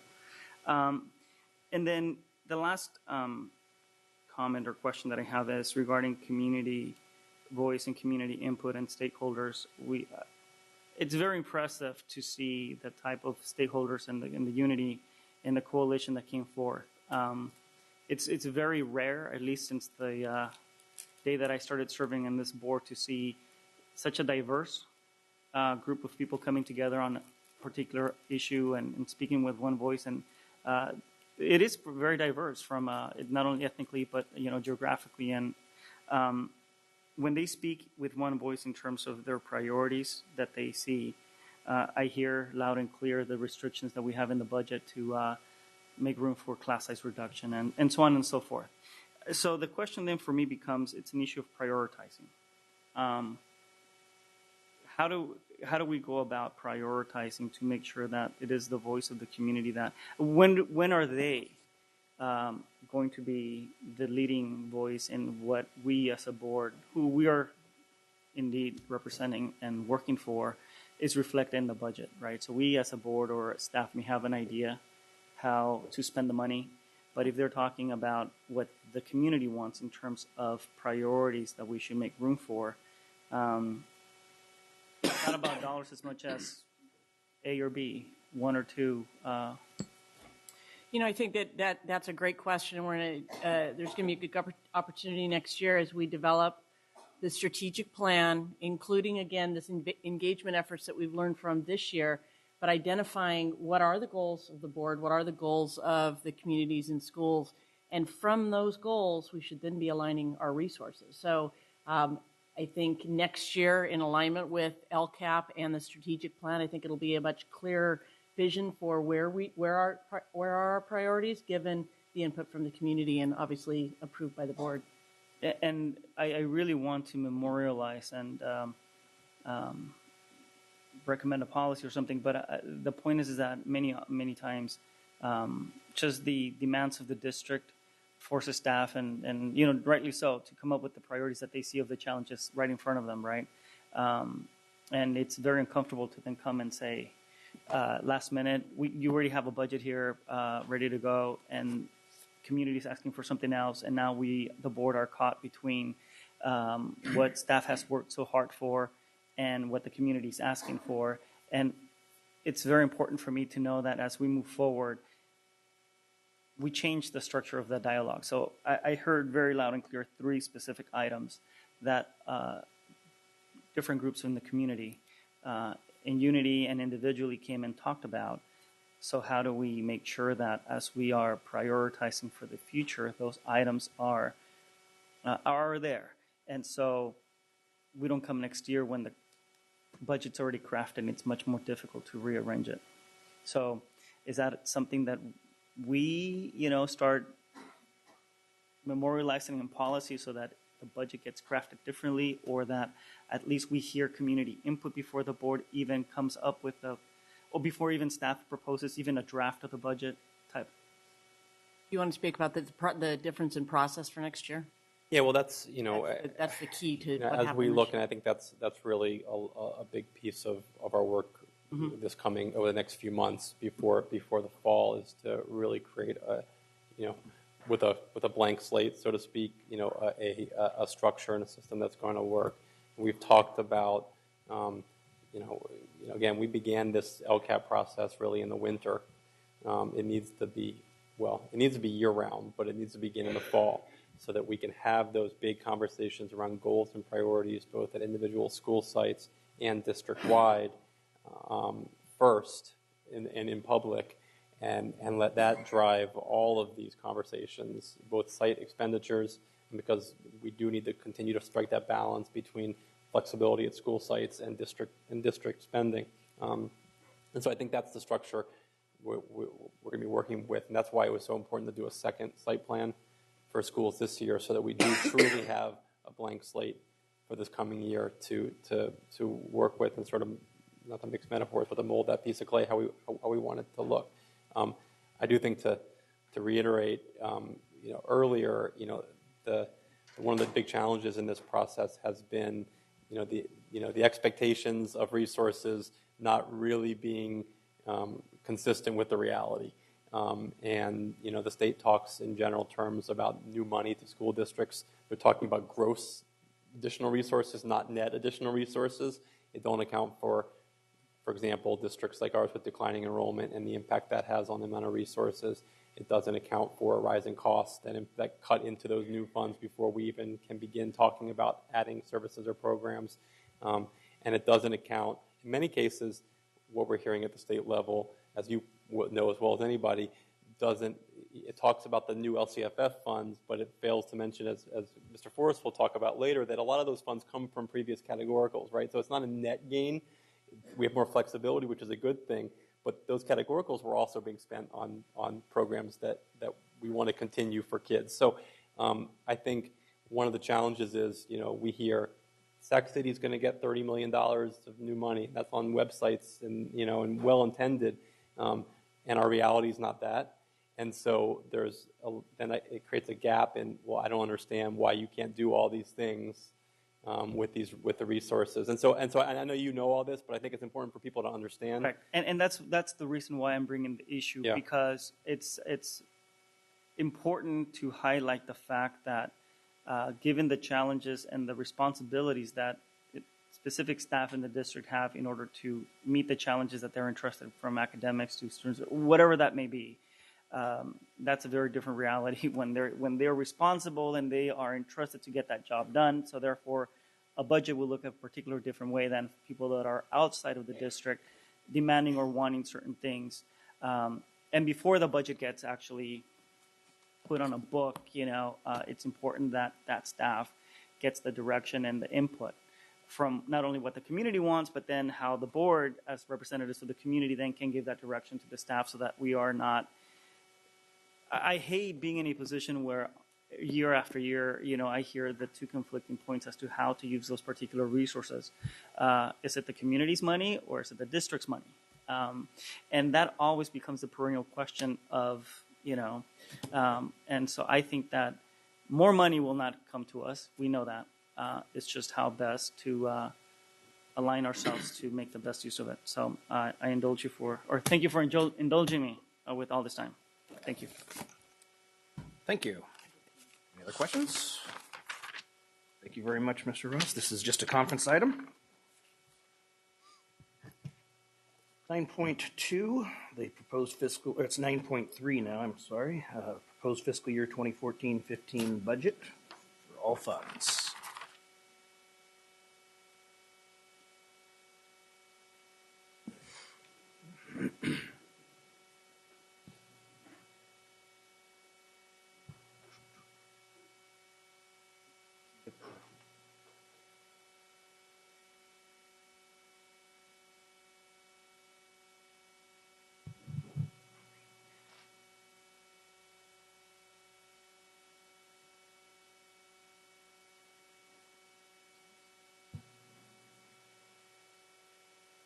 Good evening, members of the board, President Kennedy, Superintendent Noguchi. Oh, this would not be it.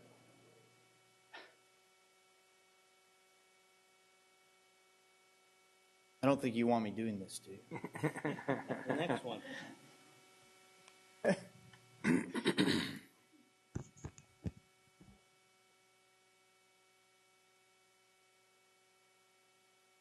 Okay, the preliminary budget, proposed budget for fiscal year 15-16 or 14-15, FY15. Just some things, the May revision that the governor sent out, of course, had many things that were not addressed. One of the things that was not addressed in the governor's budget is funding adequacy. So I just want to point out one more time that California is 49th in the nation based on this information, and we have the 5th highest cost of living. So what has the Senate and the Assembly done in the interim? You can see that they came together, and the Assembly voted $153 million more for local control funding than the governor proposed. That's quite a bit of money, and so we need to wait and see what happens. The Senate actually voted $330 million. The second round, the Assembly put in $125 billion of one-time funding for Common Core, and the Senate voted for $550 million. And these two items alone, that is a substantial amount of money which may come to the district. So hence the reason we're very anxious to see what the conference committee comes up with and what will the governor sign. So there are other items on here. It takes you through and shows you what the Assembly added. And the good news is the Assembly added and the Senate added. So we don't see any reductions coming out of the legislature. There are some other things that I think are worth pointing out. Some one-time grants. I did not mention in here there was some money proposed also for Prop 39. Both committees adopted a proposal to revise the standardized account code structure. So tonight you heard citizens say, this is hard to read, it's hard to understand perhaps. We believe and have been saying that the state needs to provide a coding structure which will allow us to present universally across the state how this money is being allocated and spent. That is my editorial comment, better late than never. I hope they do it. Both committees adopted the governor's proposal to modify how we do the provisional schools. This would be of great aid to many of our parents and many of our schools because they are Provision 2 schools. So we had to do double the paperwork last year. We hope this is adopted. The next step, as you can see here, is the committee will go about their work, and we have every expectation that the legislature will finish in time to get it to the governor, and then the governor will take his time, review the plan, and we will have a budget by the required deadline this year. There is a surprise from the governor. I'm calling it the governor's surprise. In his initial budget, he said that he would spend a year talking about what he was going to do with the CalSTRS problem. In the May revised, he lets us know what he's going to do about it. He wants us to spend a lot more money as an employer. So this chart shows you that the employer contribution would go up 1.25% next year. It would then go up 1.6% for the next 7 years. The total increase in our cost would be $21.7 million on the employer-paid contributions. While we understand and recognize that funding CalSTRS is important, we feel that it's a little disproportionate. And that is reflected here. The legislature came back and said, okay, we'll give you an alternate proposal. And instead of hitting us for $2.3 million in additional funds 6 weeks before all districts were required to adopt the budget, we would only have to pay $1.3 million in additional CalSTRS payments next year. However, please note that while the governor's proposal is somewhat even, 2.3 million, 3 million, 3 million, when you look at the legislative proposal, they solved the immediate issue by hitting us for less money in the next 2 years and then jump it dramatically.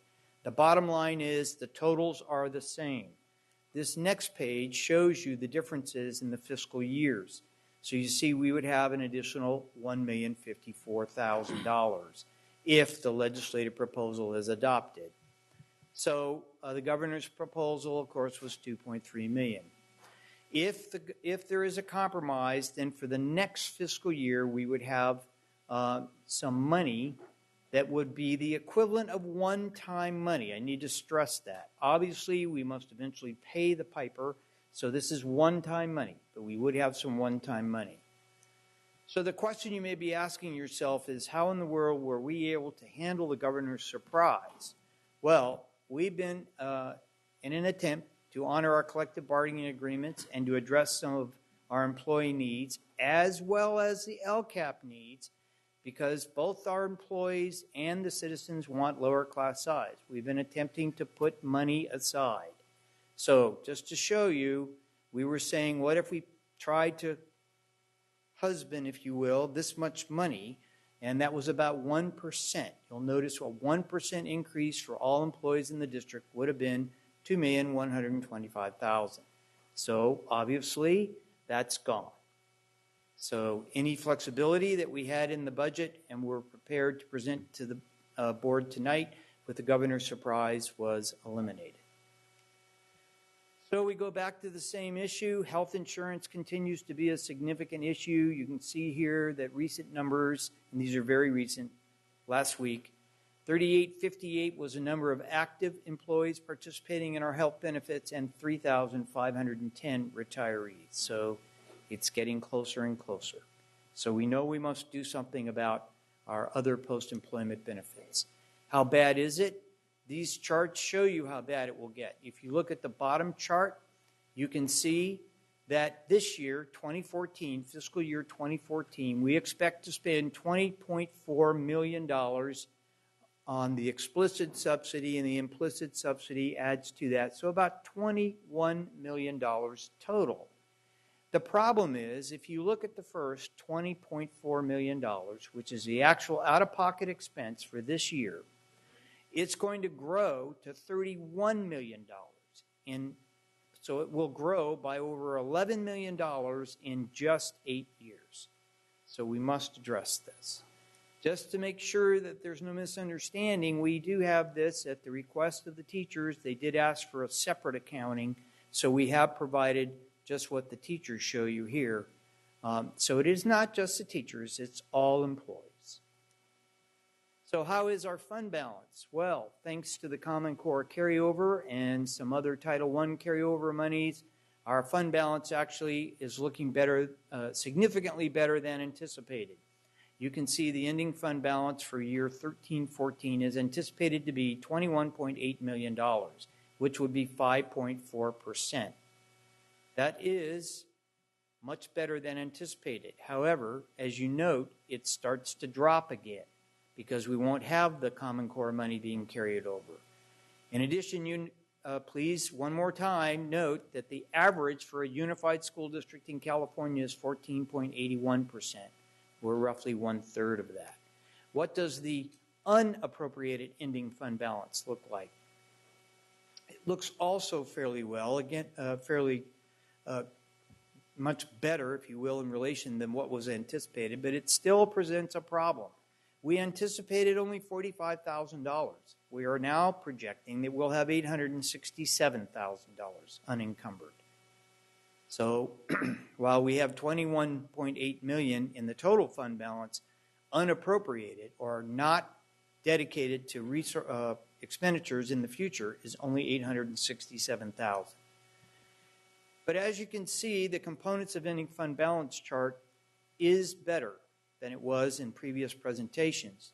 I also want to point out what we're doing in the projection of budgets and what we are proposing to the board. The purple areas represent reserves. $1 million next year for the OPEB to start paying that down, and $1 million towards fund balance. In the subsequent year, the total jumps to $4 million because we're adding another $1 million in that year.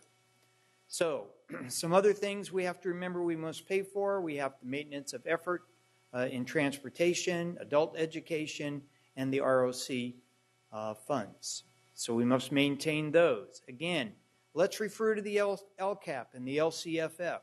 You don't hear the state or legislators talking about, oh yes, by the way, out of the LCAP money, you must maintain all of these efforts. So there's a large portion of the budget which really can't go to fund some of the LCAP priorities. So just as an example, some compensation detail. As you know, most of our budget is dedicated to compensation. We provided you with the FTE as of April 25th, and also the projected salaries and benefits and OPEB expenses by bargaining unit. So total for all employees, about 3,842 FTE.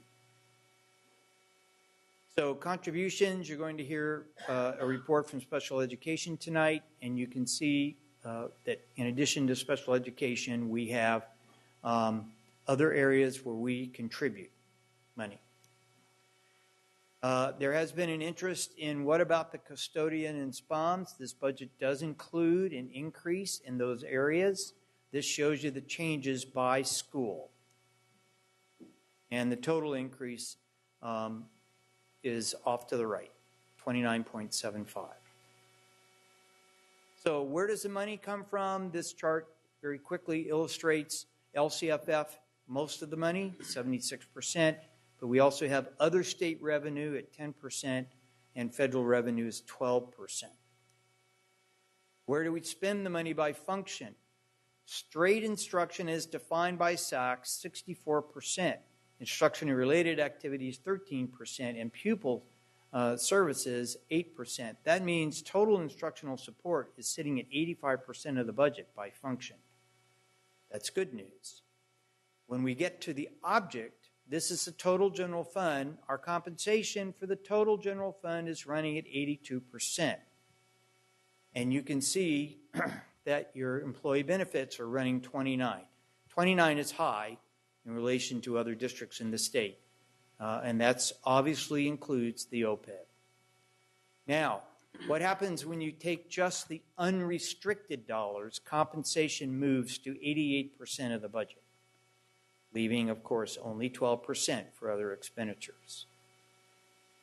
So what is our three-year projection? What does it look like? I would like to note this is the revenue, and the purple line is the cost, as we project it, of declining enrollment. So you can see those percents and what it represents for declining enrollment. We have good news to report here. We were originally projecting 1,200 students going down, and we're now projecting 800 students. So that's a much better trend.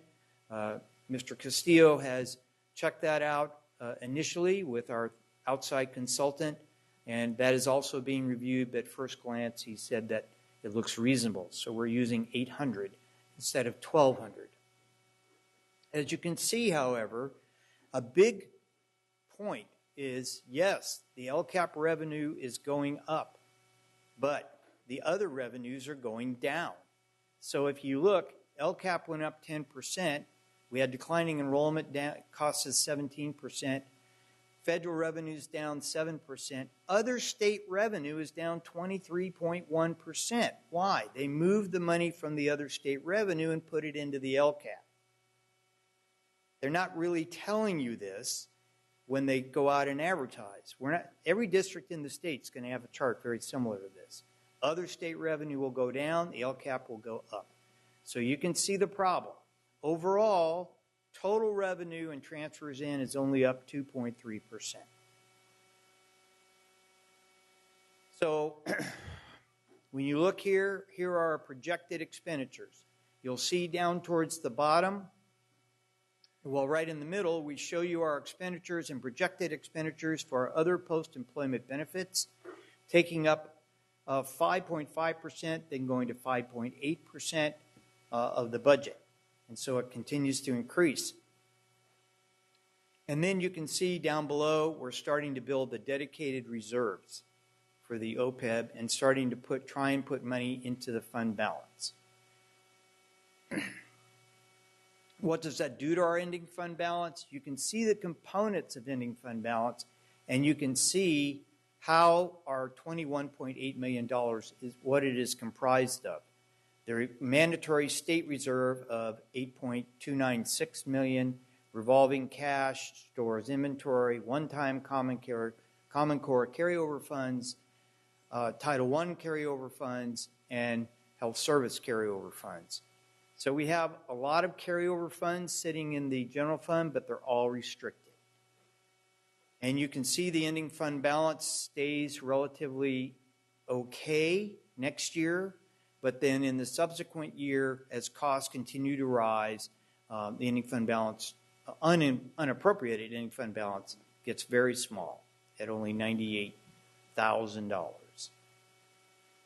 And also down below, we show you that as a percent of the contingent OPEB liability, we are making very slow progress, but if we do make these reserves, it would grow. So we have roughly $19.7 million available now to address that, and we need to start growing that. Good news, we can prevent deficit spending if we're careful. Please note that the district has been deficit spending. However, now the red line is below the green line, and we're projecting with the budgets presented that it stay that way. And this is an excellent trend for the district. Now we have a summary of all funds for you. It's very detailed, but this is a summary of the general fund showing you both unrestricted and restricted, and then the total. And then we have what I would call special funds, the charter schools, adult education, cafeteria fund, child development, and deferred maintenance. Notice deferred maintenance, of course, was unfunded a few years ago, and so you don't see any revenue coming in. Then we have our capital funds on the last page, and then the total for all funds. So at this point, I'm prepared to stop. I do want to point out that below this, and in the information presented both on the website and to the public and to yourselves, we present a complete, this is the same chart that Mr. Ross showed. And the one thing I want to point out in this chart, this is the proportionality chart. And basically, what is the district's obligation each year? And as you can see, it's a whole lot less money than people think. The numbers at the bottom of that page say that we really only must account for $3,353,000. And how are we using that much money to improve the achievement for our free and reduced foster youth English language learners? But it goes down each year because of the manner in which the funding is progressing. So it's not as much money as people think, but we are going to track it. And as the LCAP shows, we're actually putting in significantly more than that towards those objectives. So I won't go through the whole thing, but we take each goal within the LCAP, we show you the allocation, we show you the funding source, and then we go through and show you the object codes in the SACs. So this provides the public or anyone who would like to an opportunity to reconcile the LCAP in detail. And at the end, we do show that we are balanced. We show the total LCAP. We show the difference, which we are not required to account for every penny in the general fund. And then we have the grand total of the general fund. And then, as Mr. Ross indicated, the LCAP also has $10,500,000 coming from other funds. So we balance both that and the LCAP. With that, I believe it's public comment. We have 5 public comments on this item. If speakers can please line up behind the podium. Carl Pinkston, Darlene Anderson, Bob Hamas, Jonathan Tran, and Karen Sweat.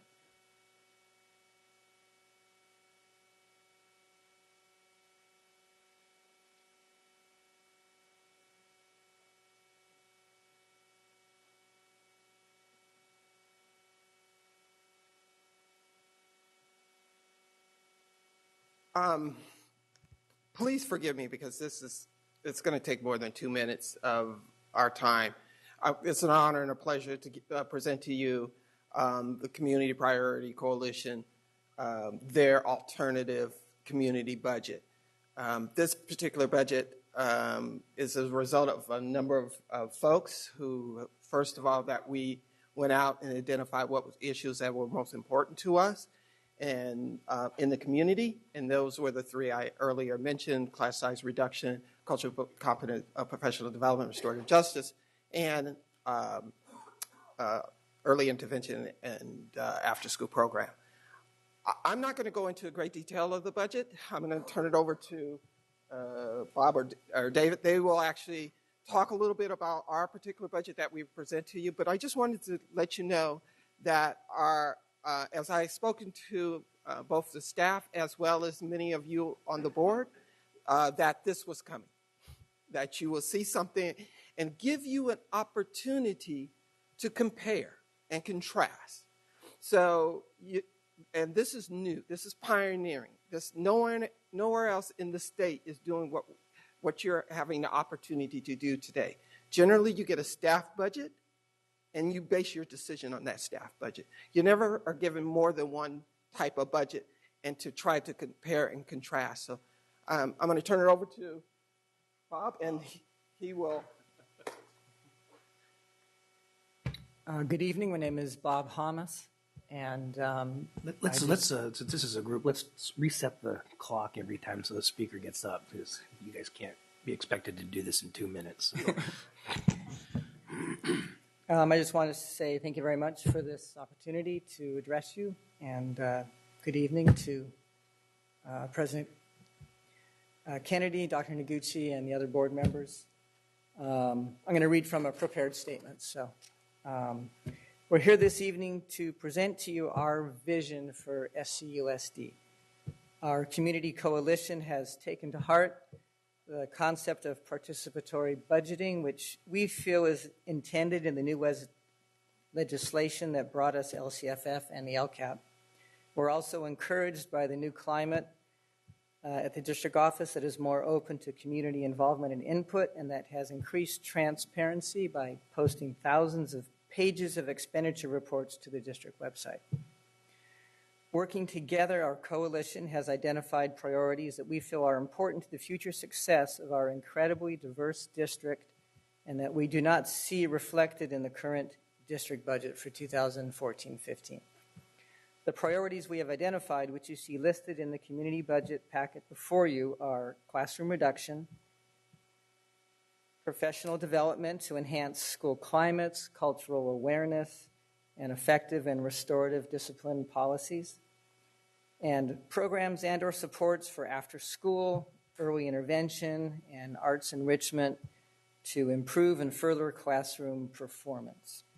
We feel our budget reflects our community's priorities, and we ask that you consider it alongside the district's budget in making decisions on providing the highest quality of education for all our children. We have achieved our priorities in our budget without increasing total expenditures as proposed in the district's budget. The community feels we can begin classroom reduction next year in a limited number of schools simply by shifting certificated staff now at the Cerna Center back to the classrooms. By increasing the 1100s and decreasing the 1900s by the same amount, there's no increase in the budget and no or minimal increase in the 3000s. There has also been long a need to review contracts in the 51 and 5800s, and as small a reduction in that line as 4% would fund the additional professional development and other supports and programs we are seeking. We ask that we have access to budget staff to work collaboratively to build a budget that will provide all students with the highest quality education that is consistent with the intent of the LCFF legislation. We would like to thank the budget staff for the huge increase in transparency and for responding to the requests we did make that allowed us to do the analysis we needed to do to put this budget together. That being said, we also realize that our budget document would benefit from further work, and we ask that district budget staff engage in a collaborative, continuous improvement process of our coalition so that together we can turn these priorities into realities. We are confident with access to all the data and trends that we can show where we can trim existing expenditures and current projections to make this happen. Thank you.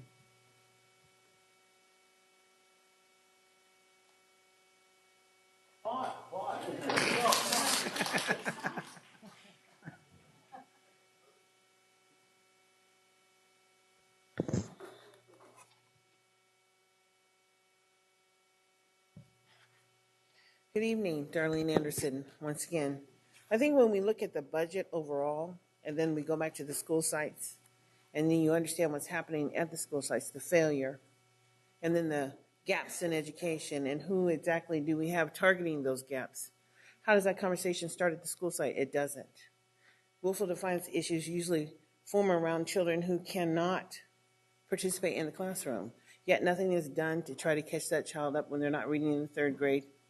Nothing is done when that child moves to the seventh grade and they're not reading at grade level. They're distracted in class. They are moved to in-house suspension. The district has figured out a way to keep the children at the site and still get the money. And then eventually when the child is in 8th grade and then they move to 9th grade, they get no credits. And then they're filling up your wonderful credit recovery program. And then they graduate. And then they're on the street. And we're still paying to house them for the rest of their lives. I'm saying public education should be to educate. And how we actually turn this into a system that works. It works at Camellia Basic. Everybody knows how wonderful that was, how we use all those resources to train those teachers to work with that targeted population, but not everyone.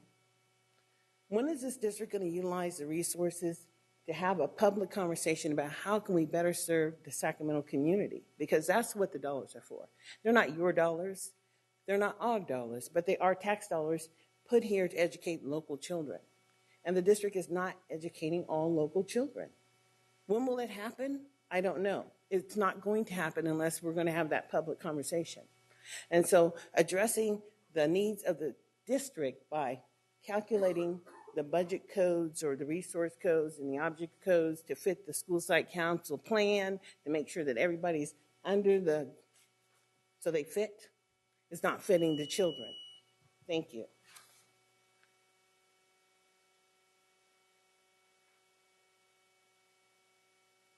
Good evening, and thank you for this opportunity to speak.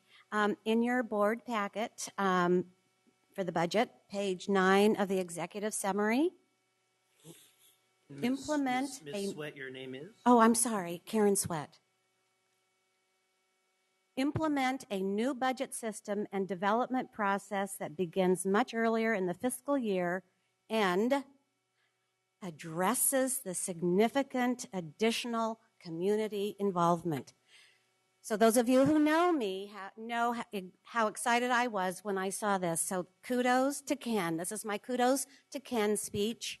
Not only that, but all of the budget docs that he's been posting. Through that process, we truly have been able to feel that we can propose a budget, reducing the 1900s, reducing the 51 and 5800s. I know I'm speaking code. Increase the 1100s, but specifically the 1101s, which you don't get to see. You know what I'm talking about. And still have the professional development and the after-school programs. We want to help. Let us in. We want to sit at the table. We want to start now. We don't want to wait for the new software. We want to begin working with you, analyzing, looking at expenditures. Once Jerry signs that budget, we've got 45 days to make a better plan.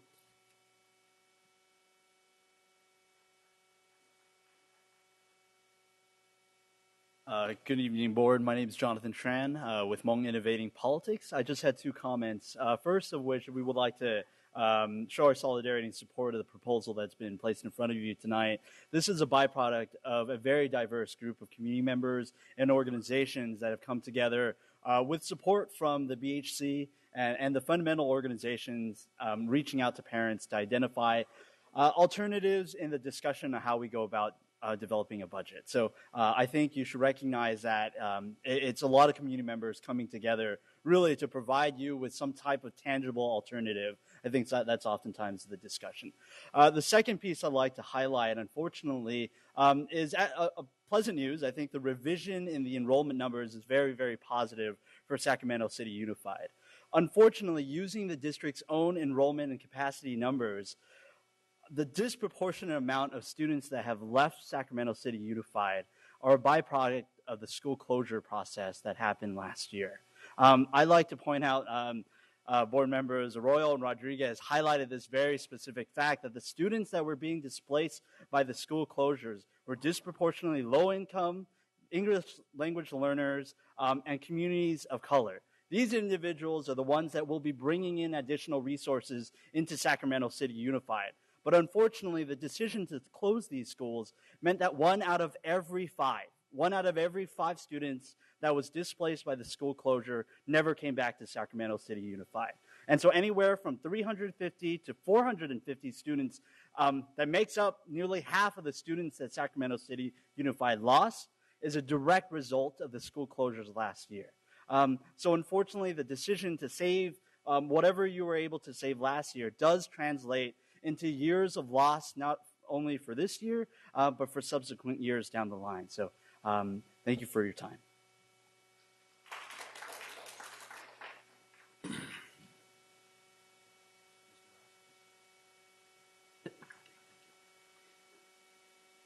Member Cuneo. Thank you, President Kennedy. Thank you for the presentation, Ken. I'm a little bit at a loss. So just in terms of money, so we're getting X amount more money this year, is that correct? And how much is that? Right.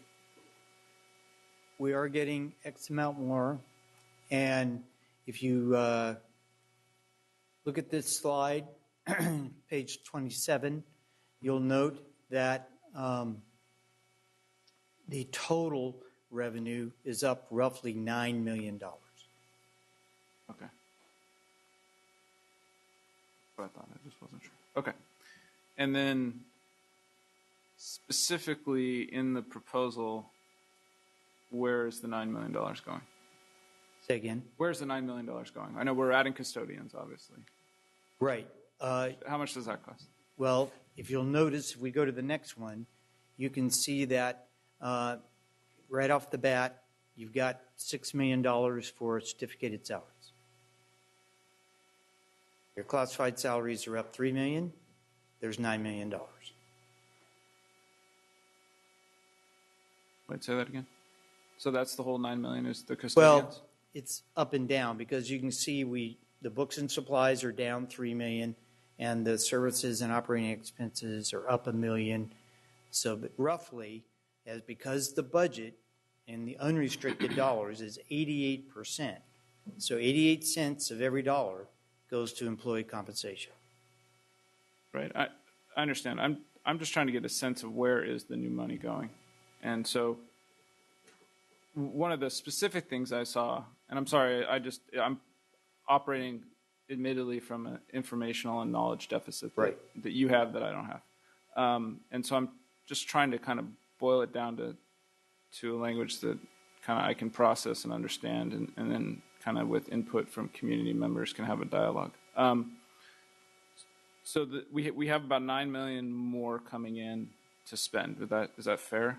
Yes. Okay. That's fair. And the proposal by the district is to add custodians, correct?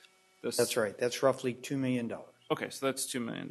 So then you wanted to add to the reserve as well, correct? That's $1 million. Okay. And so that's $3 million so far then. Okay. And then are there any other programs or personnel that we're There's adding? $1 million towards the other post-employment benefits. Okay. The ongoing increase for compensation includes there is no cost of living increase in these numbers. Okay. All that's there is the step in the column and the anticipated increase for health benefits. And that is, you said 3? Yeah, total is about 5 between all the groups, between salary and benefits. Okay. And that's the $9 million right there. Mm-hmm. Okay. All right, that's fair. So, I mean, so I can go, look, we're coming back in 2 weeks on this, correct? Yes, sir. Okay. So, and I appreciate that your comments to Member Rodriguez earlier about, wanting, us to obviously vote in favor of the district's budget. And I'll just go back to something that I said when I got here 4 years ago, because I was kind of presented with a similar scenario. I was presented with a budget, and I was told, okay, this is the budget. And my comment was like, I want options on the table. I mean, as a policymaker, I don't feel comfortable unless I'm at least analyzing different options about how things will impact student learning and how we can get our best bang for our buck for student learning. So I think it is, for me, I'm just going to make the specific request that we do at least put some options on the table. I'll take the folks who came up here at face value. I think, what does some professional development, restorative justice stuff look like? Look, I want your opinions on it. I'm not just telling you to, but I do want some options. What does restorative justice look like? I mean, what is a sufficient amount that makes sense given, frankly, what I see is $3 million. Really. I mean, that's all I see. Is it a worthwhile venture to say, not spend $250,000 on this, but spend $250,000 over here? And also, I'd ask for the same things that have been brought. Class size reduction, I think, is important. I just, I worry about the equity piece when you're talking about so little money. I really do. But I would like at least the district to look at it as an option and tell me their thoughts. And also in regard to early intervention and after school programs as well. And the other thought I had was, we've lost a lot of APs over the last few years in regard. And I know we have staffing ratios and things like that. But, do assistant principals make some sense in terms of allocation of some budget monies. And I would also entertain if people in the district have any other options that they think are feasible and recommendable too. I mean, I don't, I know I don't have all the answers up here. It's just that I think from a budgetary perspective, and I get that we have the 45-day mark, but I'll be frank, in the 3 years that I've been here, every time we've passed a budget, nothing's really changed after we pass the budget. We'll nickel and dime here and there, but it's the document that goes forward that serves the district. And so as a policymaker, I've just always maintained, and I know this is our kind of first budget, rodeo here, that, I want to see options on the table. And it's not, at the end of the day, I mean, I'll give deference. I'll listen to the community and make a decision that I think is best for kids. But if there's other issues that the district wants to bring to my attention that maybe money can be spent this way, I'd gladly entertain those things. I don't know if other board members have the same desire. I think Member Rodriguez does, obviously, from what she said earlier. And I join with her on that. I think it's important as a board to entertain the discussion about, where, frankly, our meager resources go at this point. So that would just be my request when we come back, that we're given some options. And I'd ask that the options kind of be given, at least for me, I need it to be really tangible. I just need it to be like, we're spending $2 million on custodians. And don't get me wrong, every school I visited over the last year and a half, every principal and teacher and parent I've talked to has talked about the lack of custodians in our schools. So, as does the LCAP. So, right. It's a huge issue. Don't get me wrong. I'm not giving any normative assessments on what I'm being presented. All I'm saying is I'd like to see some options on the table so that a better discussion can be had, at least up here when we come back in a couple of weeks. So thank you. I'd like to say, first of all, thank you for the input. And in the future, we will always show you where it was and where it's being spent. Maybe not down to the 1101 level, but we should have done that. So I'm going to apologize. We did that in our earlier presentation, and we didn't repeat it. So we should have. Look, you're a really bright man, and you understand all this stuff. You just got to understand the audience you're speaking to. And I'm like, this is wonderful information. I need it kind of very, very simplistic, very how does money get to kids? What money can we get to kids? And what does that look like? And what forms should it take? I think it should take custodian forms. I think it should take, lower class sizes forms. I think it should take this form, and so, and that's a good debate to have, I think, as a school board and as a community. So we will endeavor to do that, of course, prior to the board meeting, so that you have some time to look at it. The other thing that, unless you tell me otherwise, I think it's important that we show you those items which, and I'll just say, I consider fixed cost. So thank you to California statute, you got to pay step and column. Because if you don't, you end up having to pay them as a retro, or you have to make them up. So I think we'll show you the step and column. We'll show you our projections on the anticipated increase for healthcare costs. So in a little more detail, so you can see that. I know we're stuck on a lot of these costs. I get that. Right. And I get the wiggle room is minute, frankly. I mean, I wish we had a lot more money to be talking about, and we could think of great ways to spend it. But, yeah, just options and what's fixed. And I know we can't do anything with step and column. I get that. So, but some of these things we can do. So the question is, should we have 27 custodians, or should we have 20 and something else? I don't know. Right. I don't know the answer right now, but that's kind of what I'm thinking. And well, we need to do it because as we presented tonight, we believe, we are hopeful that the legislature and the governor will compromise and provide more money. So if we can provide you with this list, it gets us that much further when we do bring you the 45-day revised. And I guess I'll go back to even a couple years ago. I remember, I put out the fact that if you have priorities, interim superintendent, by all means, be straightforward with those priorities. Like, I think the first priority is putting 27 custodians back in here because of X. I rely on the expert opinions of the people who are doing the job. It's just at the end of the day, I'd rather have a more robust discussion up here as the policymaker piece about, what makes sense. That's all I'm saying. And I think something we need to consider in that, and I know this year the process is a little bit off, but what the community has said through the LCAP. So custodian, cleanliness, safety is right up there in number one. So we're going to have to balance. What we can do is take a look at the input from LCAP in addition to recommendations. We have some different options so we can have that dialogue. So we need to be able to add both of those in.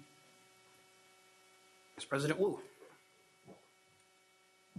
Thank you, President Kennedy. And I concur with Member Cuneo regarding priorities. And since we've been talking about it, since the community has brought it up, I am interested in class size reduction, but I have no sense of when we can get there, if we can ever get there, based on your projections of I don't know how much, let's say, reducing class size by 5 cost the district in the elementary school area, for example. We'll have that number for you. Okay, I appreciate that. All right, yeah. On page 16, we're looking at additions to the audit regulations. And under maintenance of effort, number 2, adult education. Yes. I thought the adult education became funded now by the community colleges. That's the proposal. It's still under review. So in the May revised, the discussion is still ongoing, and obviously we're watching that to determine where is adult education going to land. But if adult education lands with the community colleges, we'll be getting less money, won't we? Yes, sir. And then the great irony to me is that in the May revise is I appreciate the governor wanting to pay down the unfunded liability. I mean, that's smart. We got to do that. Yeah. But he has the surplus. Yes. And then he's ordering the unfunded liability to be paid by the school districts without increasing for the school districts the money to pay down that. So he gets a double benefit because he gets his unfunded liability paid down and he gets to hold on to more of the surplus. I mean, there's no equity there. And I'm making this statement now because I think if people start to think about the governor's May revise, there is some, notwithstanding the fact that he didn't tell us about it in January, that he was going to, what his plan was going to be. He's got a double benefit because he's putting the burden back on the school districts to meet this portion of unfunded liability while he's holding on to the surplus.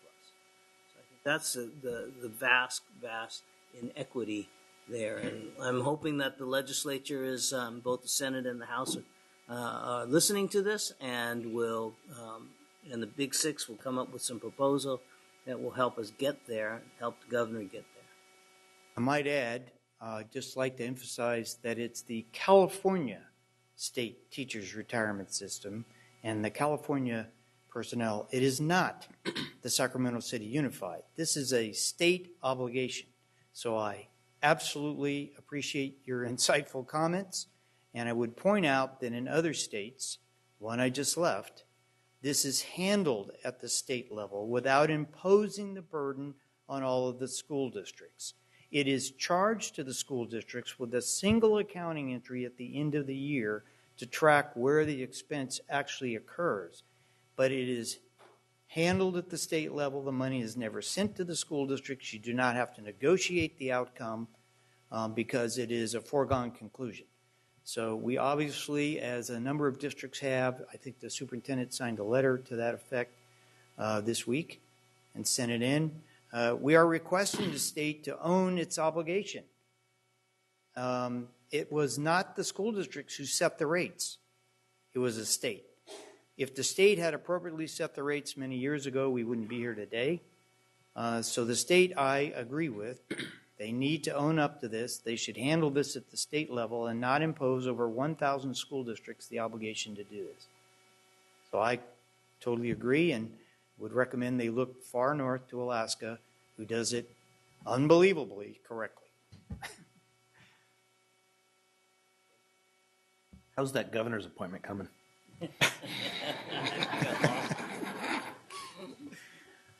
Member Rodriguez. Well, several things.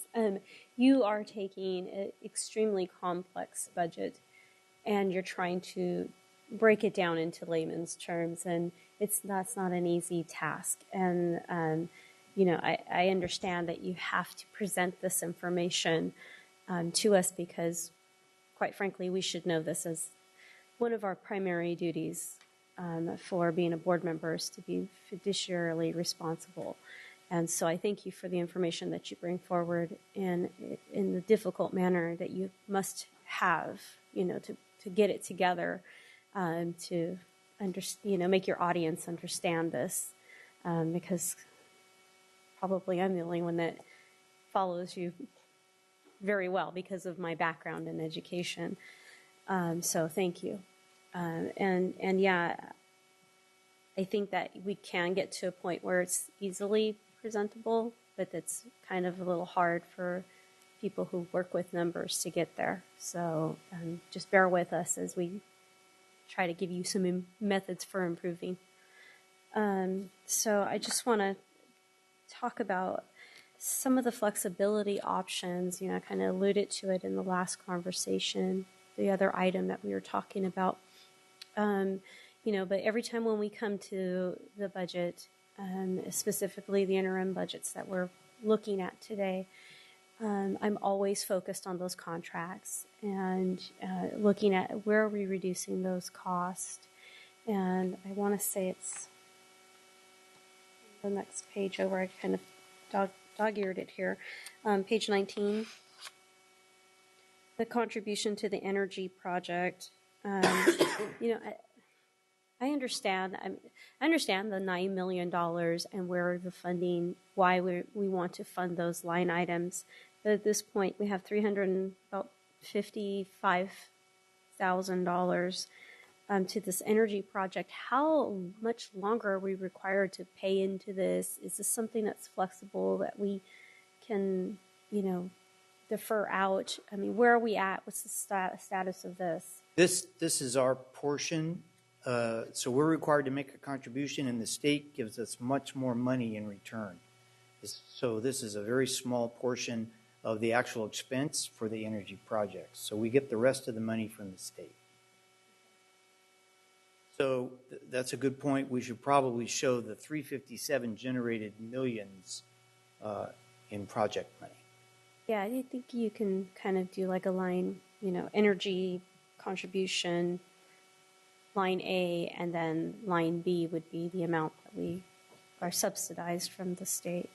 Any other subsidies with that from the feds or other generated income from local grants? Well, there's matching grant money, and so we have some. A little bit harder to find on some, but we can certainly look. And then what's the benefit to the district out of all of that? I mean, are we reducing our overall energy bills? Is that bringing down that particular line item? What's the total net benefit that we get? Right. That's each of the projects is supposed to provide a return on investment. So we certainly can start showing that.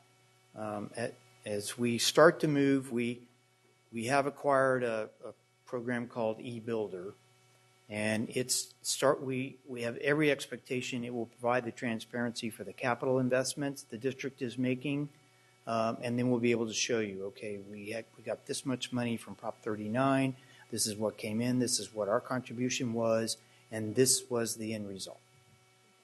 So has there been any incident where we're investing initially, we see this high cost, and then we're seeing things taper down, or? Yeah, I think these projects sometimes it's difficult to see we call it more like cost avoidance, like they're watching the utilities, the water, whether there is, you have to invest on watching those, otherwise those costs will be a lot higher. I think one example is like the water, in Sacramento City, the water, they put meters in a school. Now we have to watch some of those places. They double those. So what are we doing? So more, we have staff who is watching this. Why this school went up so high in this month. So those things are cost avoidance when you have so many facilities. And some of them are all. You have to watch what can you do to avoid those high utility costs. And that's what this contribution to energy project are. And the board doesn't even realize that we are experiencing either sunk cost or cost avoidance. Is there a way that you can show us on some of these high dollar stuff? The superintendent has asked us to put together a capital projects presentation for you. I think it's scheduled for July. July's filling up, however, so maybe August. So we can certainly add that to the list of things to show you as we show you how the investments of capital dollars and what that will return to the district. I think it's one of the things that Mr. Castillo pointed out was, verifying that this cost avoidance is occurring. And we had it, there are firms who come in and audit your utility bills to determine if you're getting the right rates or this or that. And I think you'd be very impressed with just how well this district has done in its utility and energy. So maybe I can work with Kathy Allen to get a report for you. Yeah. Mm-hmm. And then if you can expand that out to say, okay, so we had this cost avoidance, and this is how we've used that money. Mm-hmm. It went directly back to students, to classrooms, program, whatever it is. If you can show us where those dollars then got translated to, because we had this cost avoidance. I can tell you that there won't be a way to do that because the energy increases have gone up, so we're not really seeing a reduction in overall utility expenses. We're mitigating the cost. So instead of going up like the average homeowner, 5-6%, we may go up 3%. Okay. But we do have one problem. I'll warn you about it. Mr. Castillo has budgeted for it. We, like everyone else in Sacramento, did not have water meters. Now the water meters are coming online, and obviously our expenses are going straight up. So it would be nice still to see cost avoidance than we were able to prepare from increase in other utilities. This is something that we don't talk about here. I mean, we are, after all, watching over our entire house of Sac City Unified. So approximately 30 custodians are going to cost us $2 million. 27 point something. I think it's 29.750. 29.750, right? Is that something that's sustainable? I mean, I see that every year where LCFF is predicted to go down. This is at a sustainable level. Okay.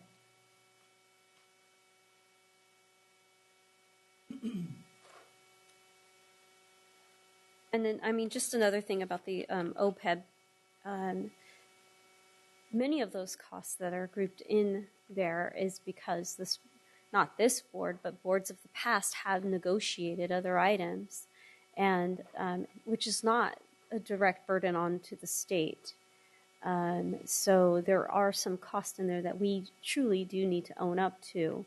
And it pleases me that we are putting a set aside for $2 million. It's nearly not enough because we certainly can't pay down. We can't even pay our entire OPEB of what we owe year upon year. So I do appreciate that's in the budget, and we're budgeting for that.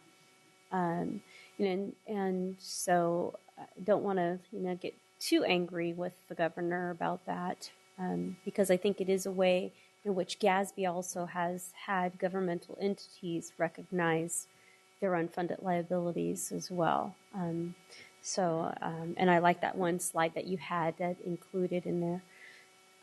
So it's something that we're taking steps to improve and go forward, and truly acknowledge that. So I thank you for doing that.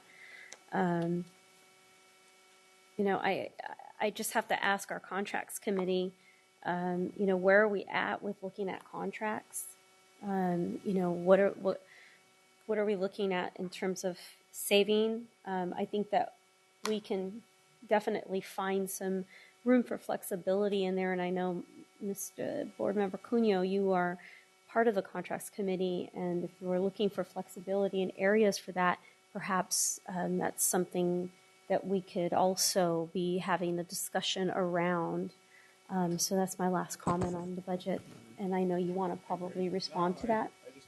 You agree? Okay, that's all you want to say? He agrees. So, all righty, so thank you. All right. Thank you. Thank you, gentlemen. 9.3, continuous improvement of special education services, 2014-15 annual service and annual budget plan. Conference item. Good evening, Board President Kennedy, Interim Superintendent Dr. Noguchi, and members of the board. I am joined by Becky Bryant, Director of Special Education Services, and CAC, President Angie Sutherland. A few weeks ago, we had the opportunity to bring to your attention and to facilitate a workshop on special education services. Tonight, we're going to just address the fiscal component of this department. And so we're pleased to bring to your attention, as well as the public's attention, the recommended 2014-15. I'm going to have to, I'm sorry, Dr. Roberts. We have no quorum. If board members can hear this, it'd be great if you came back. I needed a break.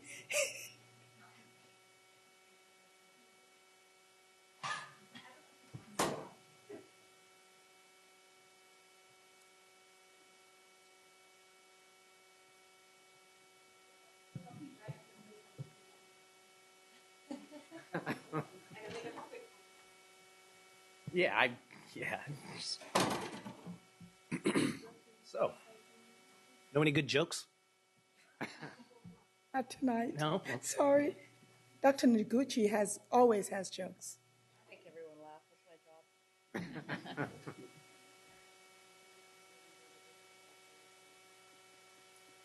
Entertainment.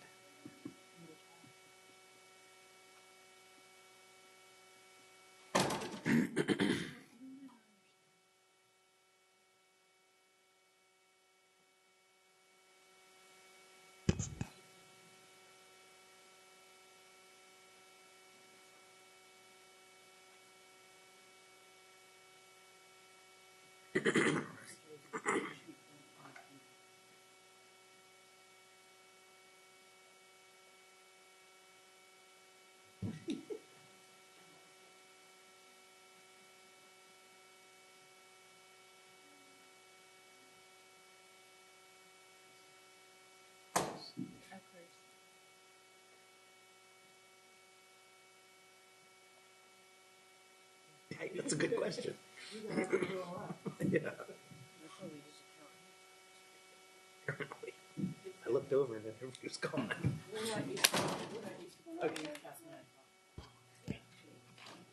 Thank you. Tonight, we're pleased to bring to your attention, as well as the public's attention, the recommended 2014-15 annual service and budget plan for special education services. Here is Becky Bryant, who will walk you through the plan.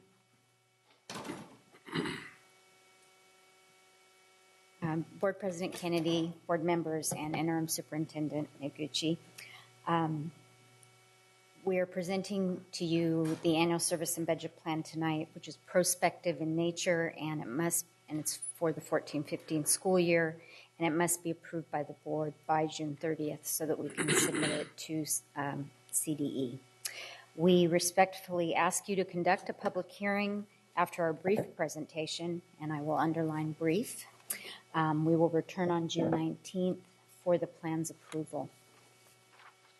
I believe you were given two separate handouts that have the annual service report and the service descriptions, and we'll get to those in a minute. I just wanted to make sure that you have them. The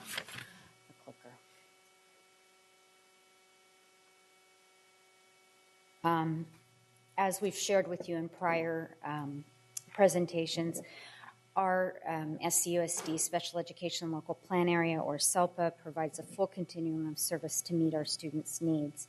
Each of the settings that you will see there are carefully considered by each IEP team to offer every one of our students who are eligible a placement that's appropriate for the students' unique learning needs and provides for educational benefit.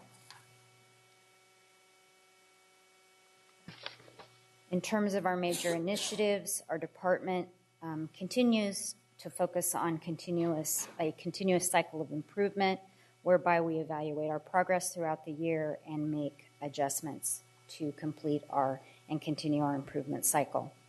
For all of our students with special needs, we continue to look for ways to provide the specialized academic instruction and other supports in the general education classroom, minimizing the need for students to be removed from the rich instructional settings.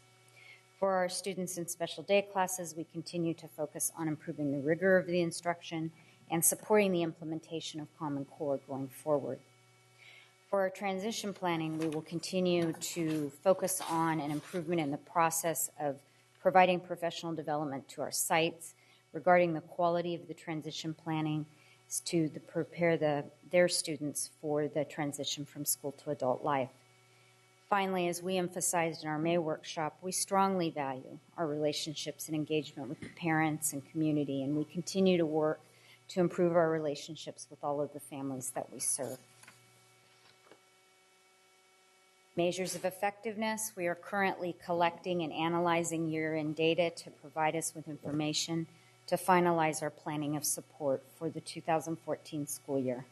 As you can see, we use multiple measures of effectiveness, such as analyzing our students' work, gathering feedback from sites, reviewing transition plans, monitoring goals and objectives, and looking at the overall effectiveness of individual education programs, or the IEPs.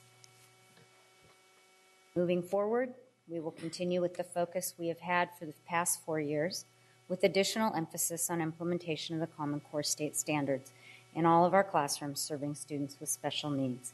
This will include all of our support staff that support the classroom staff that will be engaged with the students to provide designated services such as speech, psychological services, counseling, etc., so that all of that staff as well has a clear understanding of the shift in the teaching and learning in our classrooms. We also must have a proactive expansion of our special education programs. As we reported to you a month ago, that our student population for kids with IEPs coming into the district continues to grow year from year, even though our district enrollment is declining. We do continue to return students from our non-public schools, with our greatest success of our younger students moving from very structured preschool settings into kindergarten settings for our students with autism. I'd also like to add and give just a huge compliment to the value and the success of the John Morse Therapeutic Center. The staff there have done a yeoman's job of providing very comprehensive services to our students that have either prevented a placement into non-public school or have supported the student coming back from non-public school and re-entering into our district.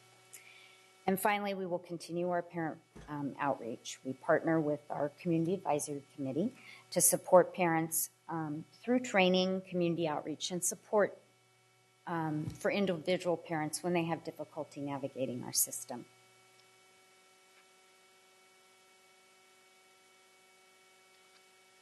I would like to take a moment to introduce Angie Sutherland, our newly elected chair of the CAC for the 2014-15 school year, and she will speak to you about the CAC's role in our SELPA.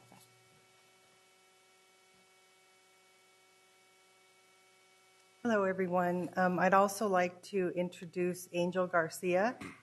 She's sitting right here. She's one of our CAC parents, and she's also our secretary-elect for 2014-15. And so we're really happy to be here to collaborate with the special education team. And I'm going to give a very brief overview of what the CAC is about.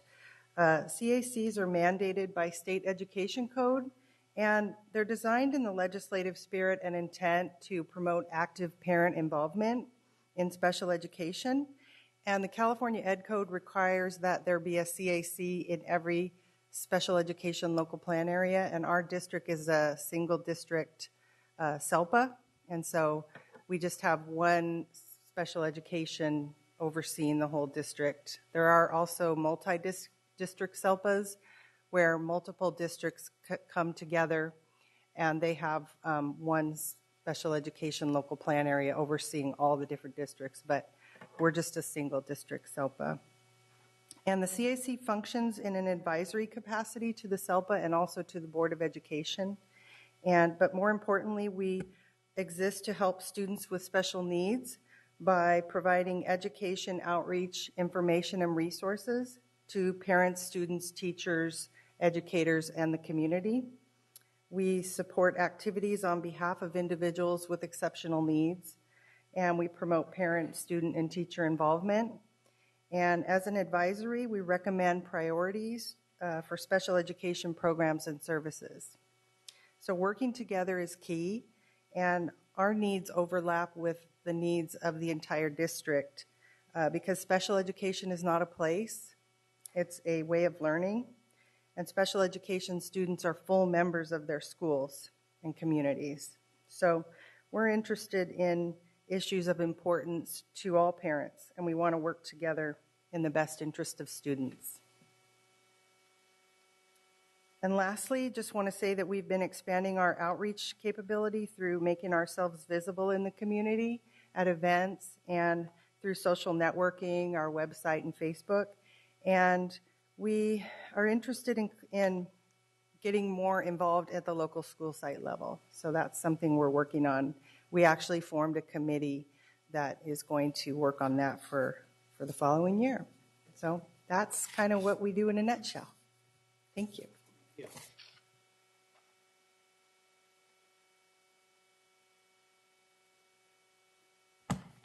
Now we will move to the budget and service plan. This slide reflects our revenue. This, for 2014-15, projected revenue totals almost $85 million with a very sizable contribution from the district's base LCFF funds. I'd like you to please note that the new LCFF funds, they don't call out the revenue limit transfer, the revenue transfer limit, or the ADA that our students who are being educated in special day classes generates for the district. So there's about $10.6 million that is included in that $53 million revenue category that you see that's part of the district contribution. And then, in accordance with the requirement of the budget plan, we present to you our expected expenditures for 2014-15 and the broad categories of how we budget and allocate expenditures for our comprehensive services. And they equal the same amount as our revenue. On the next slide, you will see our annual service report. You have a single paper copy also. And the annual service report delineates the services that we project that we'll be providing at each school site. They are number-coded systems. You can see as an example, John Bidwell Elementary will have 330, 340, 415, and 450. Those are our specialized academic instruction, speech and language, occupational therapy. And every school has a listing on that report and with the types of services that we project that we'll provide.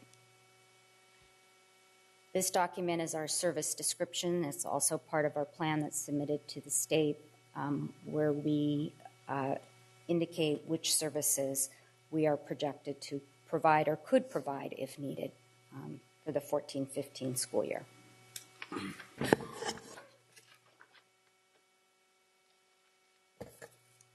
That concludes our presentation, and we respectfully ask the board to conduct the public hearing at this time. Thank you. We have two public comments on this item from Darlene Anderson and Angie Sutherland.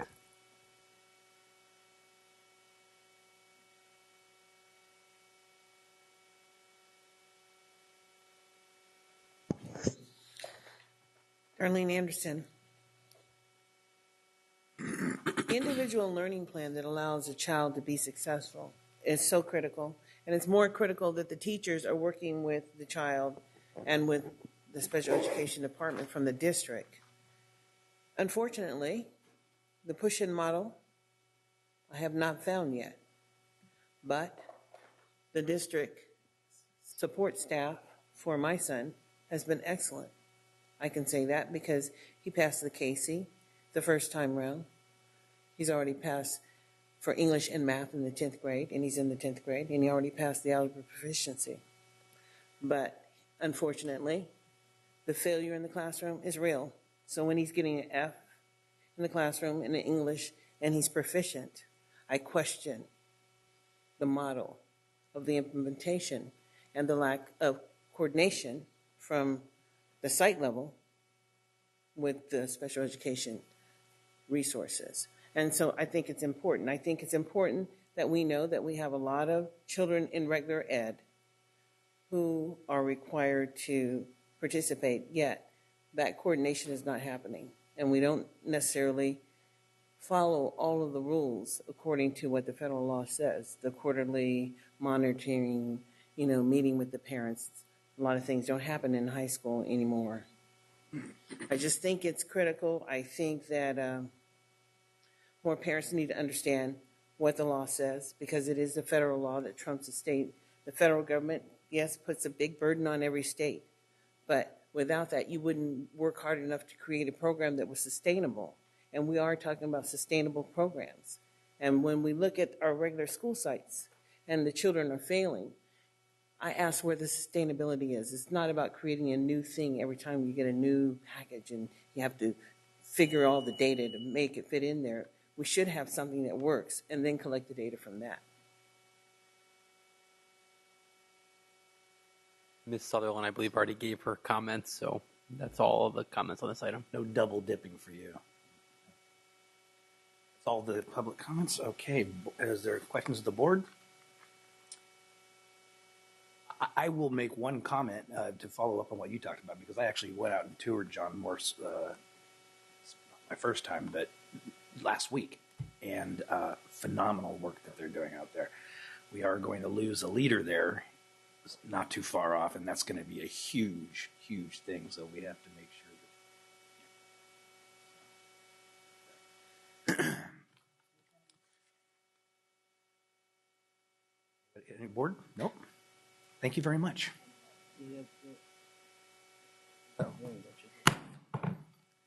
Public hearing's been open. Public hearing's been closed. What? Don't worry about it. Yes. All right. Thank you very much. Thank you. All right. Now we're at the consent agenda, and I do have to read another change into the consent agenda. I believe you all have this. Is that correct? Okay. On 10.1D, the approve operation memorandum of understanding between Sacramento City Unified School District and the Language Academy of Sacramento. On our amended page 2 of 16, there is language added in the number 4, school accountability. Last sentence reads, now, the charter school will comply with the statutes and regulations applicable to charter schools regarding the preparation of the LCAP. It is just the applicable to charter schools that was added. So, with that being said, is there a motion for the consent agenda? Excuse me, President Kennedy, we do have public comment on we do? 3 items on the consent. Oh, thank you very much. We have Ralph Merletti with comments on 10.1E and Darlene Anderson with public comments on both 10.1G and J. Merletti.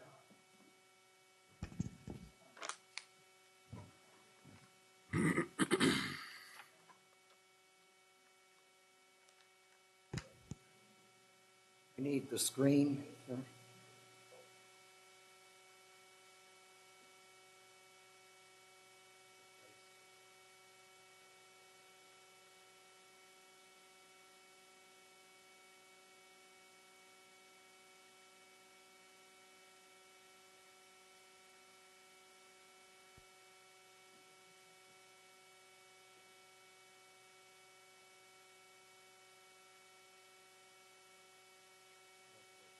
Show up very well on this.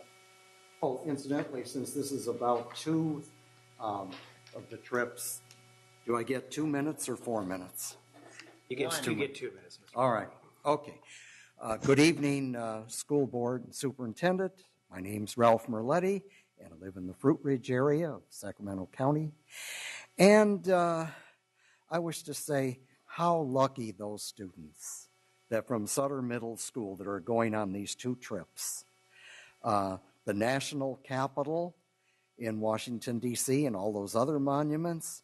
The Capitol Dome is about to undergo restoration with scaffolding for 2 years. So hopefully the students are getting there just in time before all of that really starts. And the main thing I want to talk about here is on the flights over there in the back. Are they in daylight or at night? Do we know? Even at night, the lights of cities look like a map. And what I'm talking about is the window seats. Get that window seat.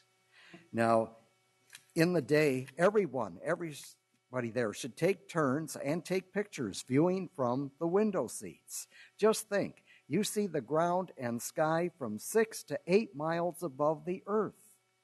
For most of us, this is as close to outer space as most of us will ever get. So why don't we take the advantage of that?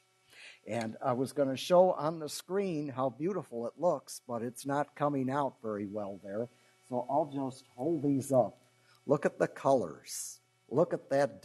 And then over here, even if you have a cloudy situation, look at that dark blue sky and the thunderstorm that they're passing by here. So that's an idea of what you should be going for. Go for it. I would say take a great circle route map over the area. It'll be over. And take a look at all that beautiful things. Get all you can out of the trip besides the main goal. Thank you. Thank you, sir.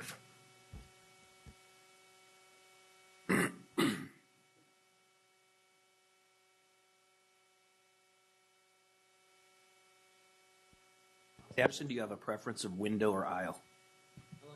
One or two? Yeah. It's fine. I'm an aisle guy. Okay. Yeah. So I was going to talk about the high school exit exam waiver first. Okay. And I would like to know the data behind the waiver. I mean, you know, how many students are you requesting the waiver for?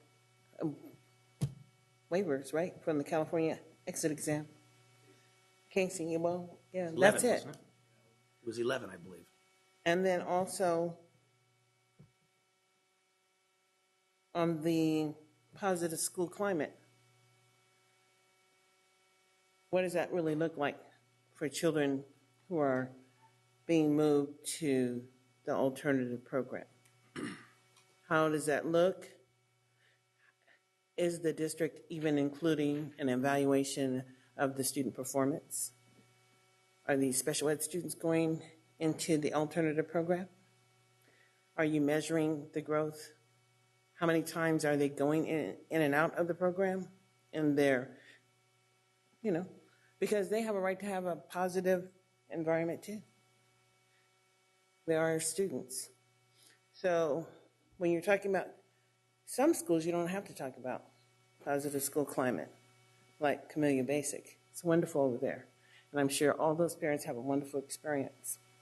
But when you look at Edward Kimball and Cesar Chavez, well, that's different. Especially when I know of a parent whose child was taken directly from there to the county mental institution and found later to have epilepsy. So, training, staff development, parent engagement, that's what we really want to know. How are you creating those positive school climates? And who are you working with to create them? But thank you for your indulgence tonight. I know you're very tolerant of me, but I will continue to come and continue to express my concerns about our lovely city. Since we're all living here, I would like for us all to benefit. Thank you. I believe we had a motion to approve the consent agenda made by Vice President Wu, seconded by Member Cuneo. All those in favor? Aye. Aye. Opposed? Abstain? Thank you. 11.0, Communication Employee Organization Reports, CSA, SCTA. No. Okay. SEIU, Teamsters, UPE. You. District Parent Advisory Committees, Community Advisory Committee.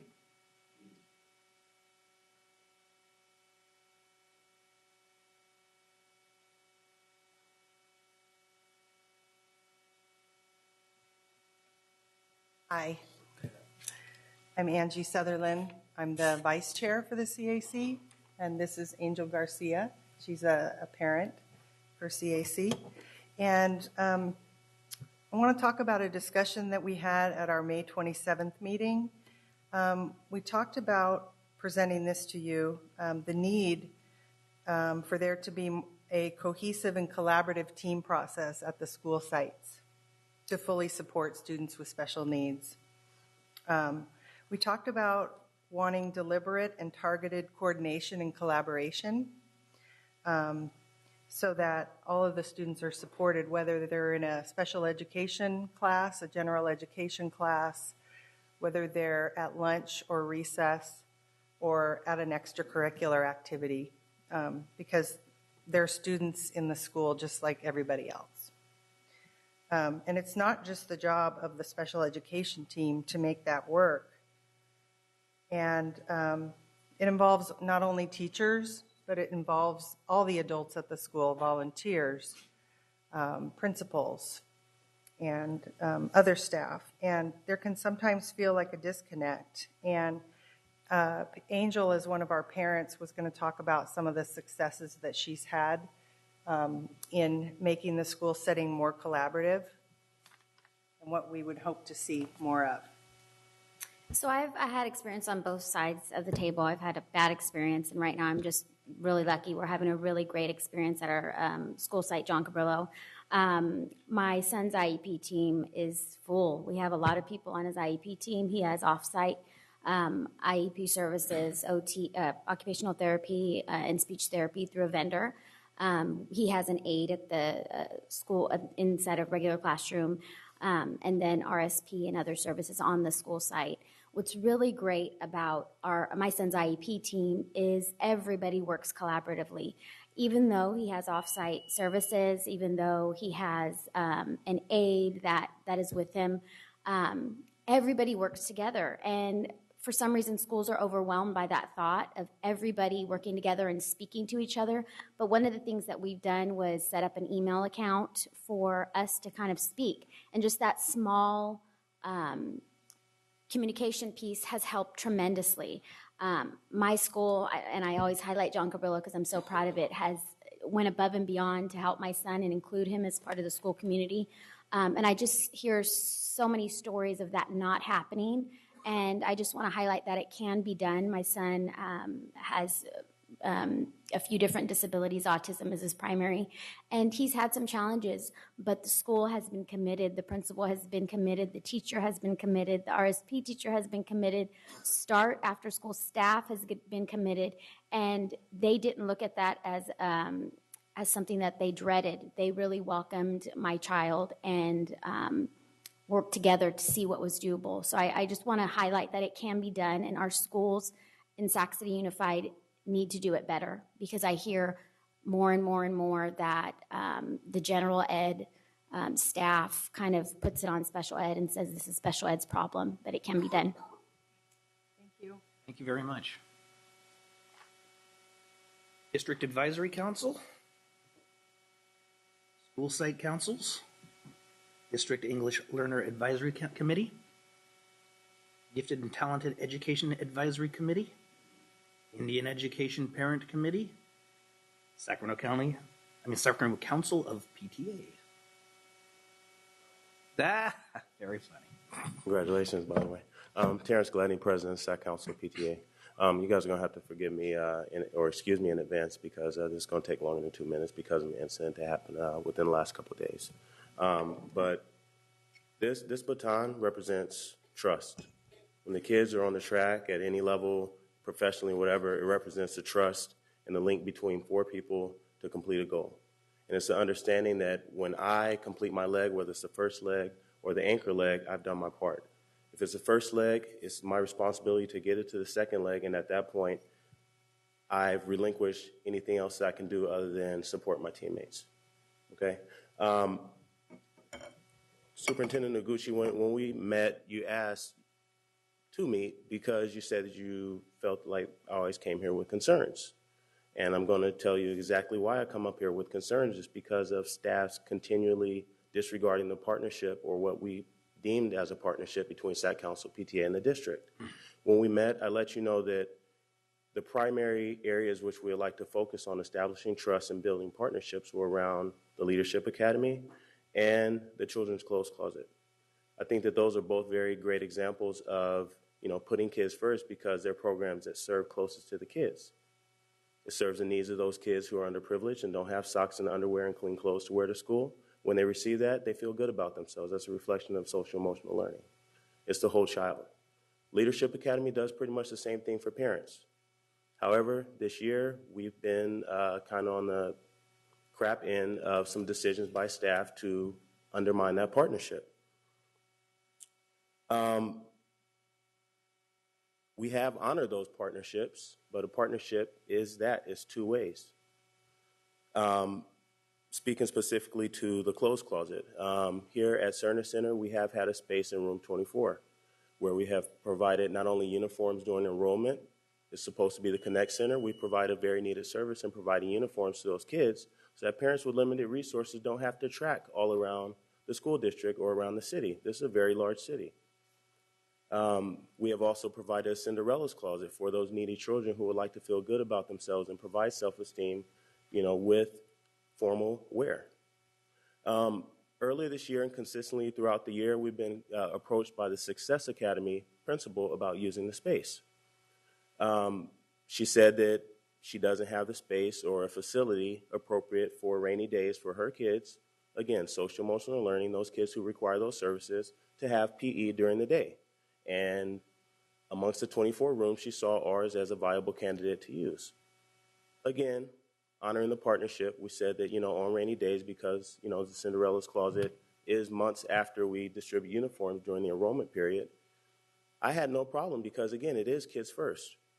So I honored and I said, on rainy days, until it comes that time that we need the Cinderella's closet to provide those services for the kids for proms and winter balls and so forth, I have no problem with using the room as long as you honor the resources that are there that have been donated to us by partners. A couple of days ago, I got a call that after the end of June, we can no longer use the space. Apparently, there was a fire marshal inspection, which we were not made privy to. However, the Success Academy principal was there and present. Also, what I found is that many of our materials that were in the facility were strewn about, amazingly, a few days before the fire inspection. What amazed me is that I guess I was informed that as a result of the fire inspection, we can't use the space anymore. We found through other channels that it's because the clothes are not fire retardant. So I guess this is a warning to the school board that we may close the Cerner Center or every other classroom because paper is flammable.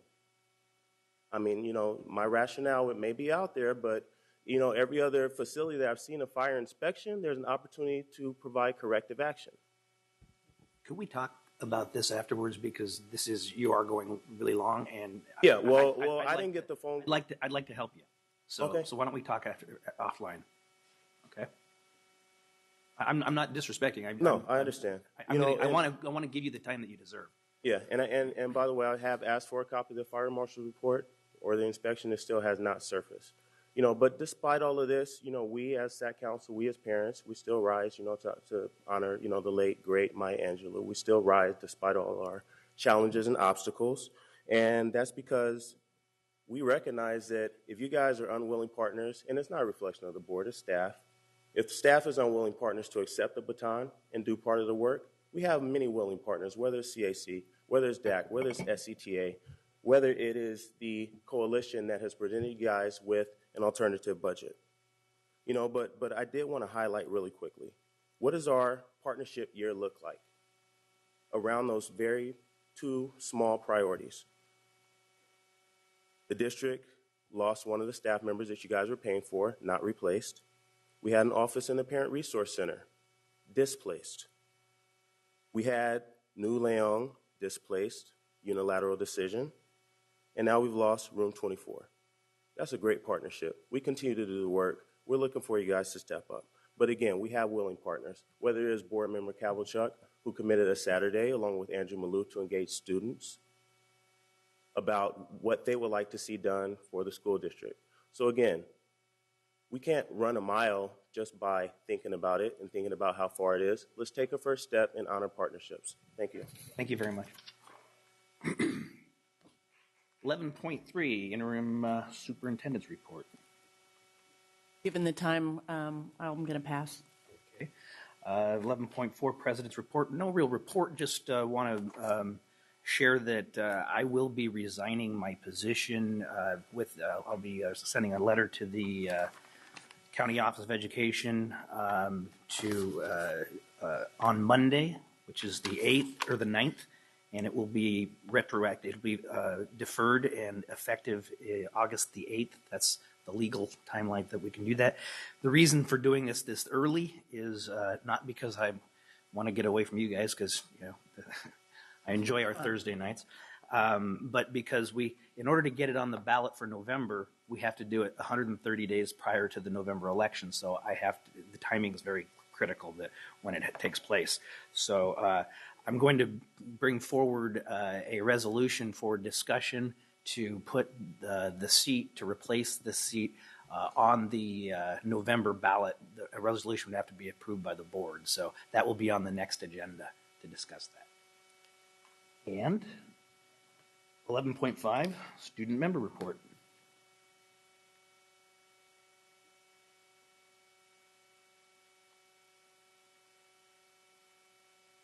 I'd pass my time, but since it's my last student board member report, I'm too attached to this, so I'll go on. I'm sorry for the late hour. Okay, so first of all, I'm very excited to be addressing you as a Sacramento City Unified School District graduate. My graduation. My graduation was last night, and it was a very exciting time. As I know, every high school senior, everyone here works toward having each student graduate high school, and to me, it was such an exciting experience, and to be able to do it, to finish it, and I also had the honor of being valedictorian of my class.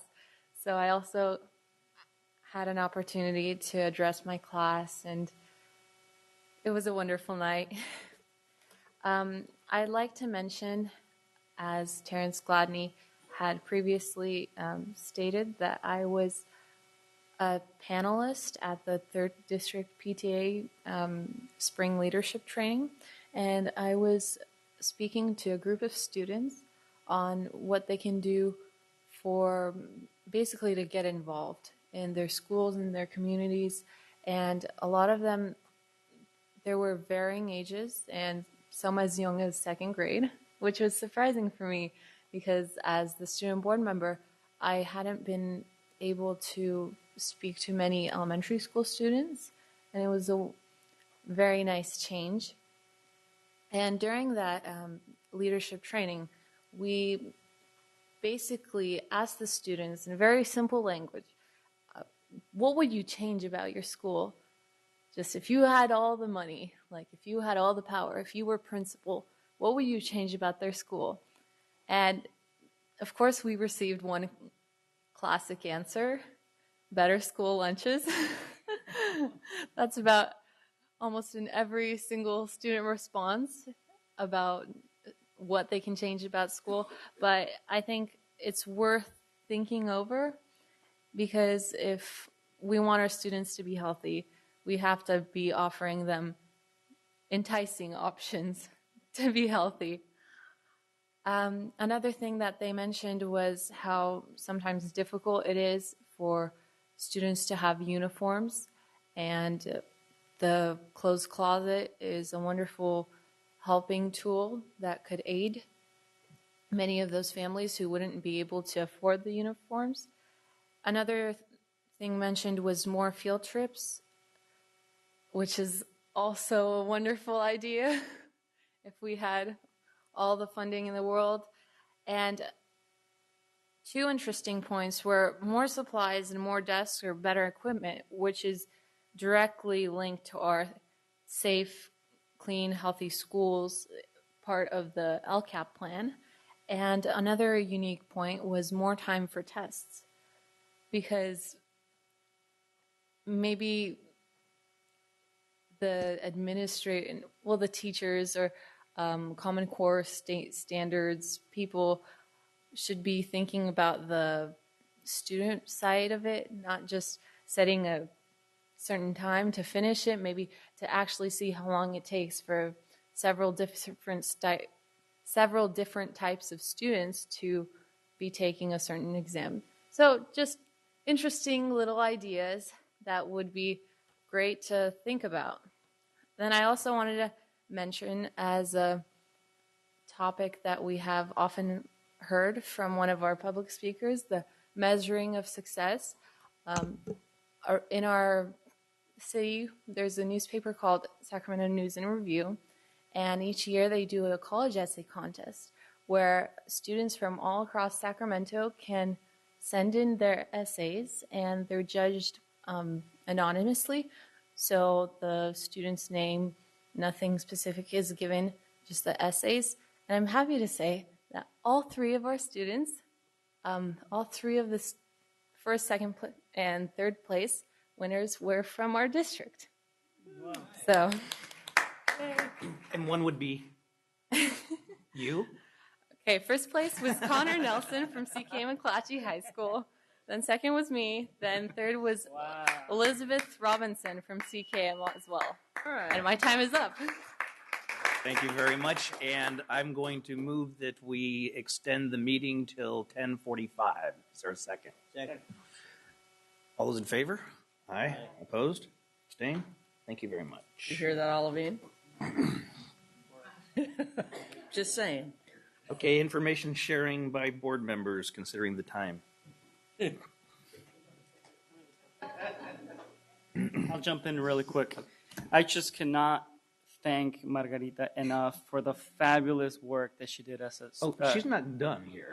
She has another meeting. Well, I know Yeah, one more yeah, meeting, okay. but I just wanted to say how much I appreciate the work that she has been doing on the board. So I just want to wrap up with that. Member Rodriguez. Okay.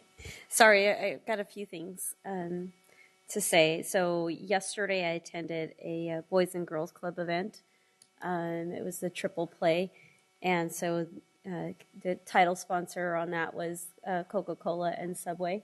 And so it was an honor. Thank you to Member Arroyo. He had me pinch hit for him yesterday. So I wasn't supposed to be at the event, but hey, myself and my children enjoyed it very much.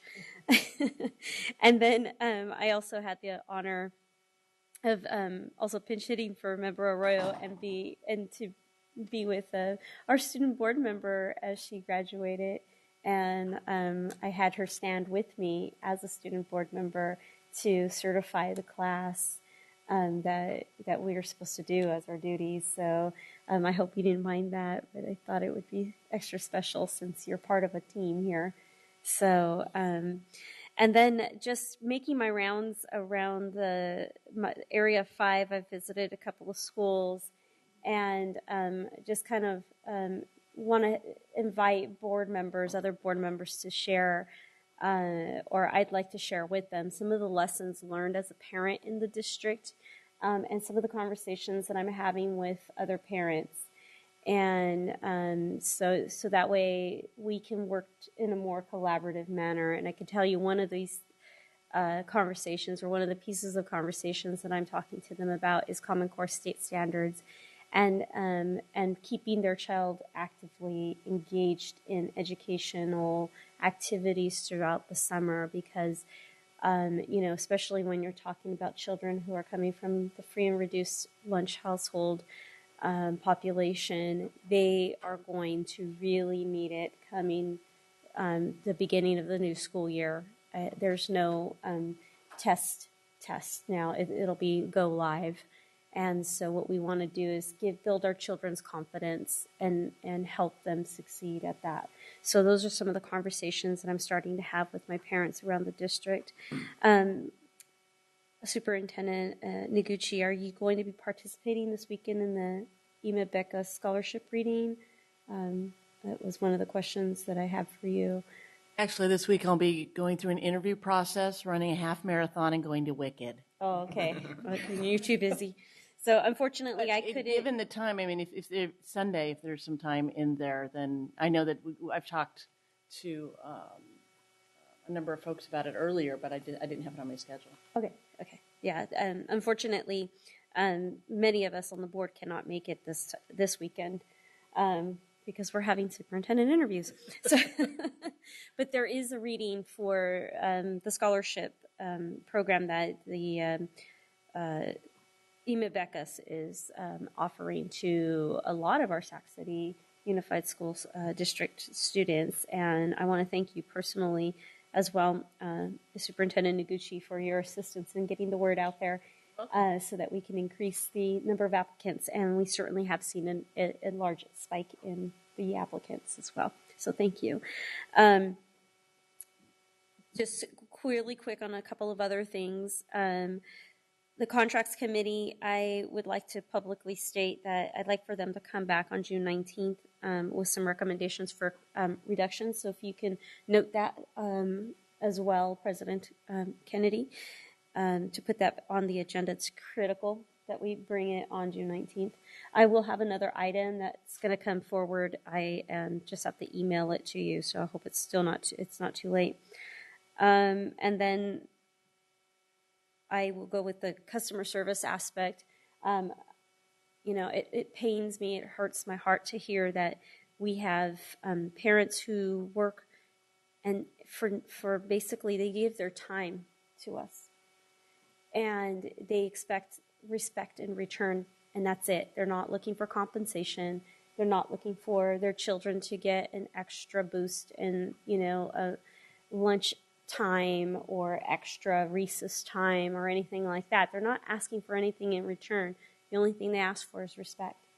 And so when we hear our partners come forward and they're not getting that respectful treatment, it concerns me, and I'd like to see some investigation done into that. Who are these staff members, and then what are the remedies that are going to be put onto them for a disregard for people who give their time.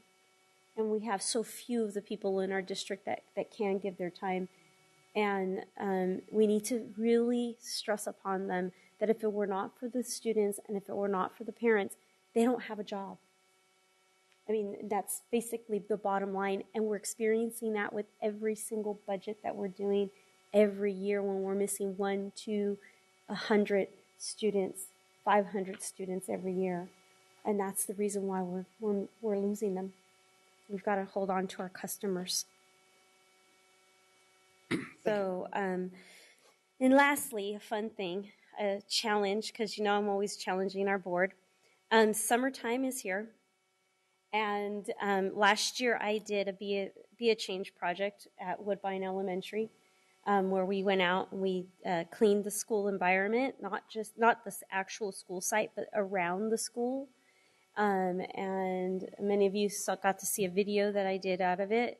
And so I would like to challenge my board members if they'd like to do a summer challenge and find a school in their either in their area that they represent or in somebody else's area that we could collaborate on and do another Be the Change. And maybe by the end of the summer, we can have 7 change projects done. So that's my piece today. Thank you. 12.1, adoption of mathematic instructional materials.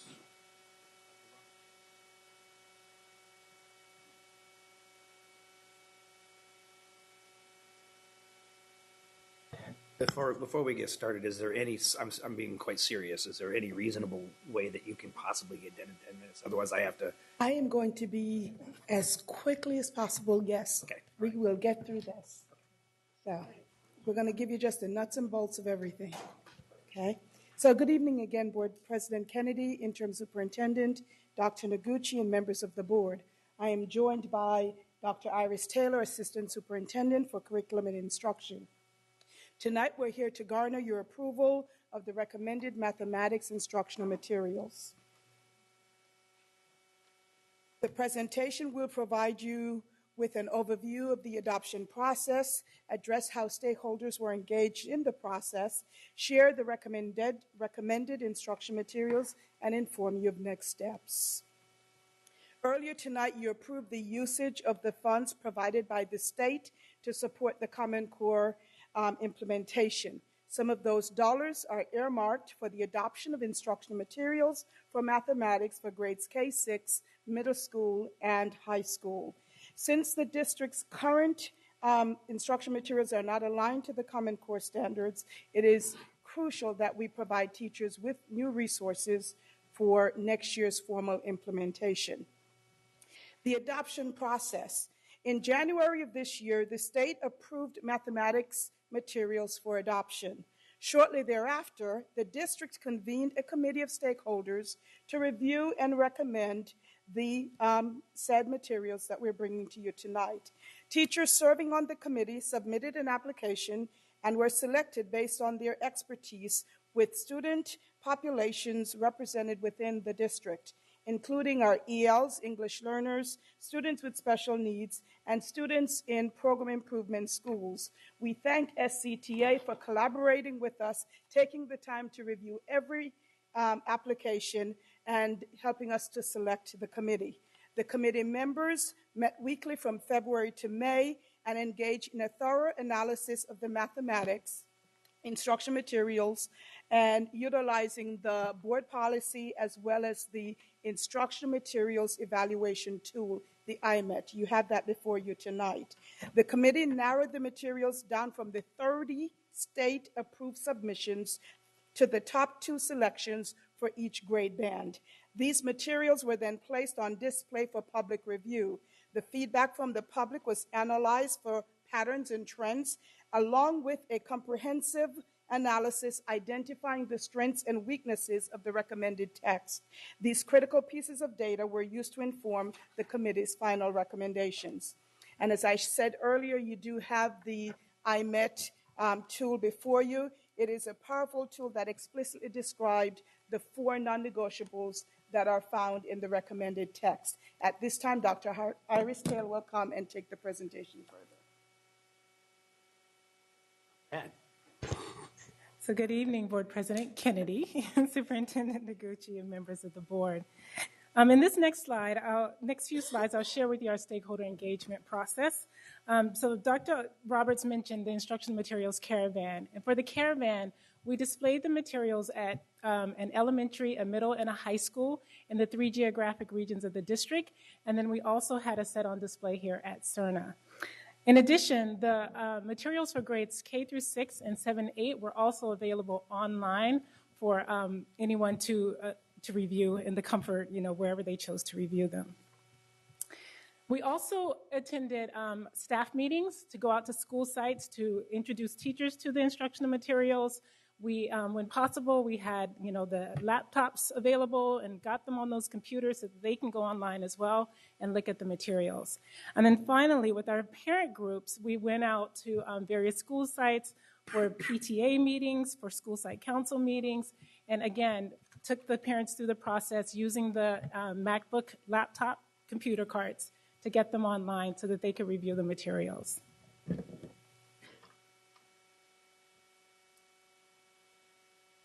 As a part of the feedback process, so this form that you have in front of you is the form that we use with the public to provide feedback and comments on the materials. And if you'll notice, there was an option on there, and this is for the top 2 materials for each grade band. We asked them to weigh in around this idea of submitting the recommendation for adoption or to pilot, or if the materials didn't meet muster, to not even take them even further.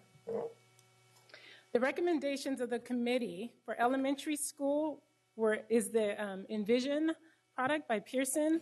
For middle schools, it's the Big Ideas Math by Houghton Mifflin. And at the high school level, Mathematics 1 by Walsh.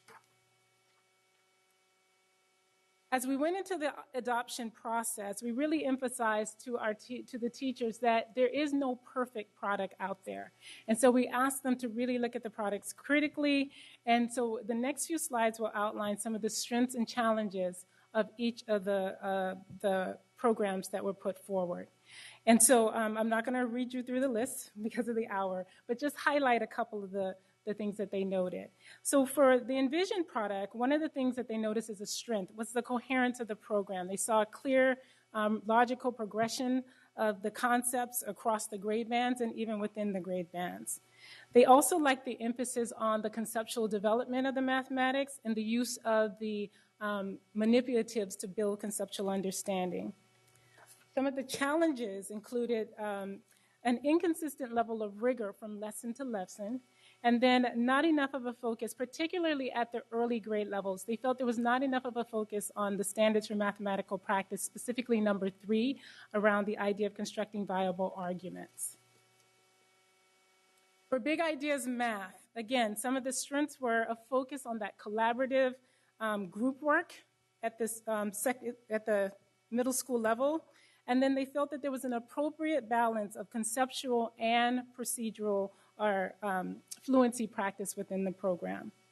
Some of the challenges included not enough problems with multiple solutions, and then another being that the program could place a greater emphasis on the use of manipulatives to build conceptual understanding at that level. For Mathematics Integrated Math 1, one of the strengths was a focus on the modeling with mathematics within that program, our students being able to represent real-world phenomena or real-world phenomena using the mathematics, and then a balance of both real-world and practice or procedural fluency practice. Some of the challenges being the aesthetics of the program. They said it wasn't very sexy, but that, full of pictures and that type of thing, but they also felt that that might be a focusing mechanism within the program. So our next steps, should the board move forward with the adoption of the instructional materials, our next steps will include realigning or revising our curriculum maps to outline specifically how to use the instructional materials to support the implementation of the Common Core. We'll work with our Assessment, Research, and Evaluation Department to develop benchmarks aligned to the curriculum maps, continue to provide professional development on the use of the materials, and then continue to coordinate parent workshops to help parents utilize the materials with their children. And the last thing, forgot one. So back to Arroyo, who actually brought this to our attention a few meetings ago, the idea of really taking a look at the board policy and revising it in light of lessons learned from this adoption process. So that concludes our presentation, and we will take public comment. I believe we have public comment. We have one public comment on this item from Nikki Milewski.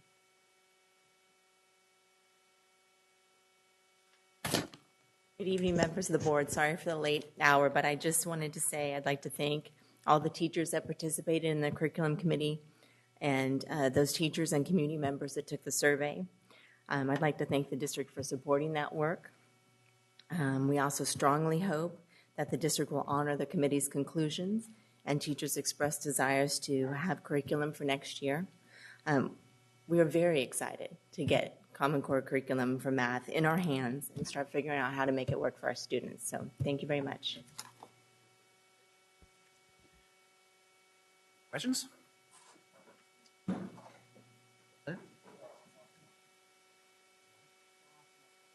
Oh, so this is a conference item, so this will come back Yes, in 2 weeks. in 2 weeks. Okay.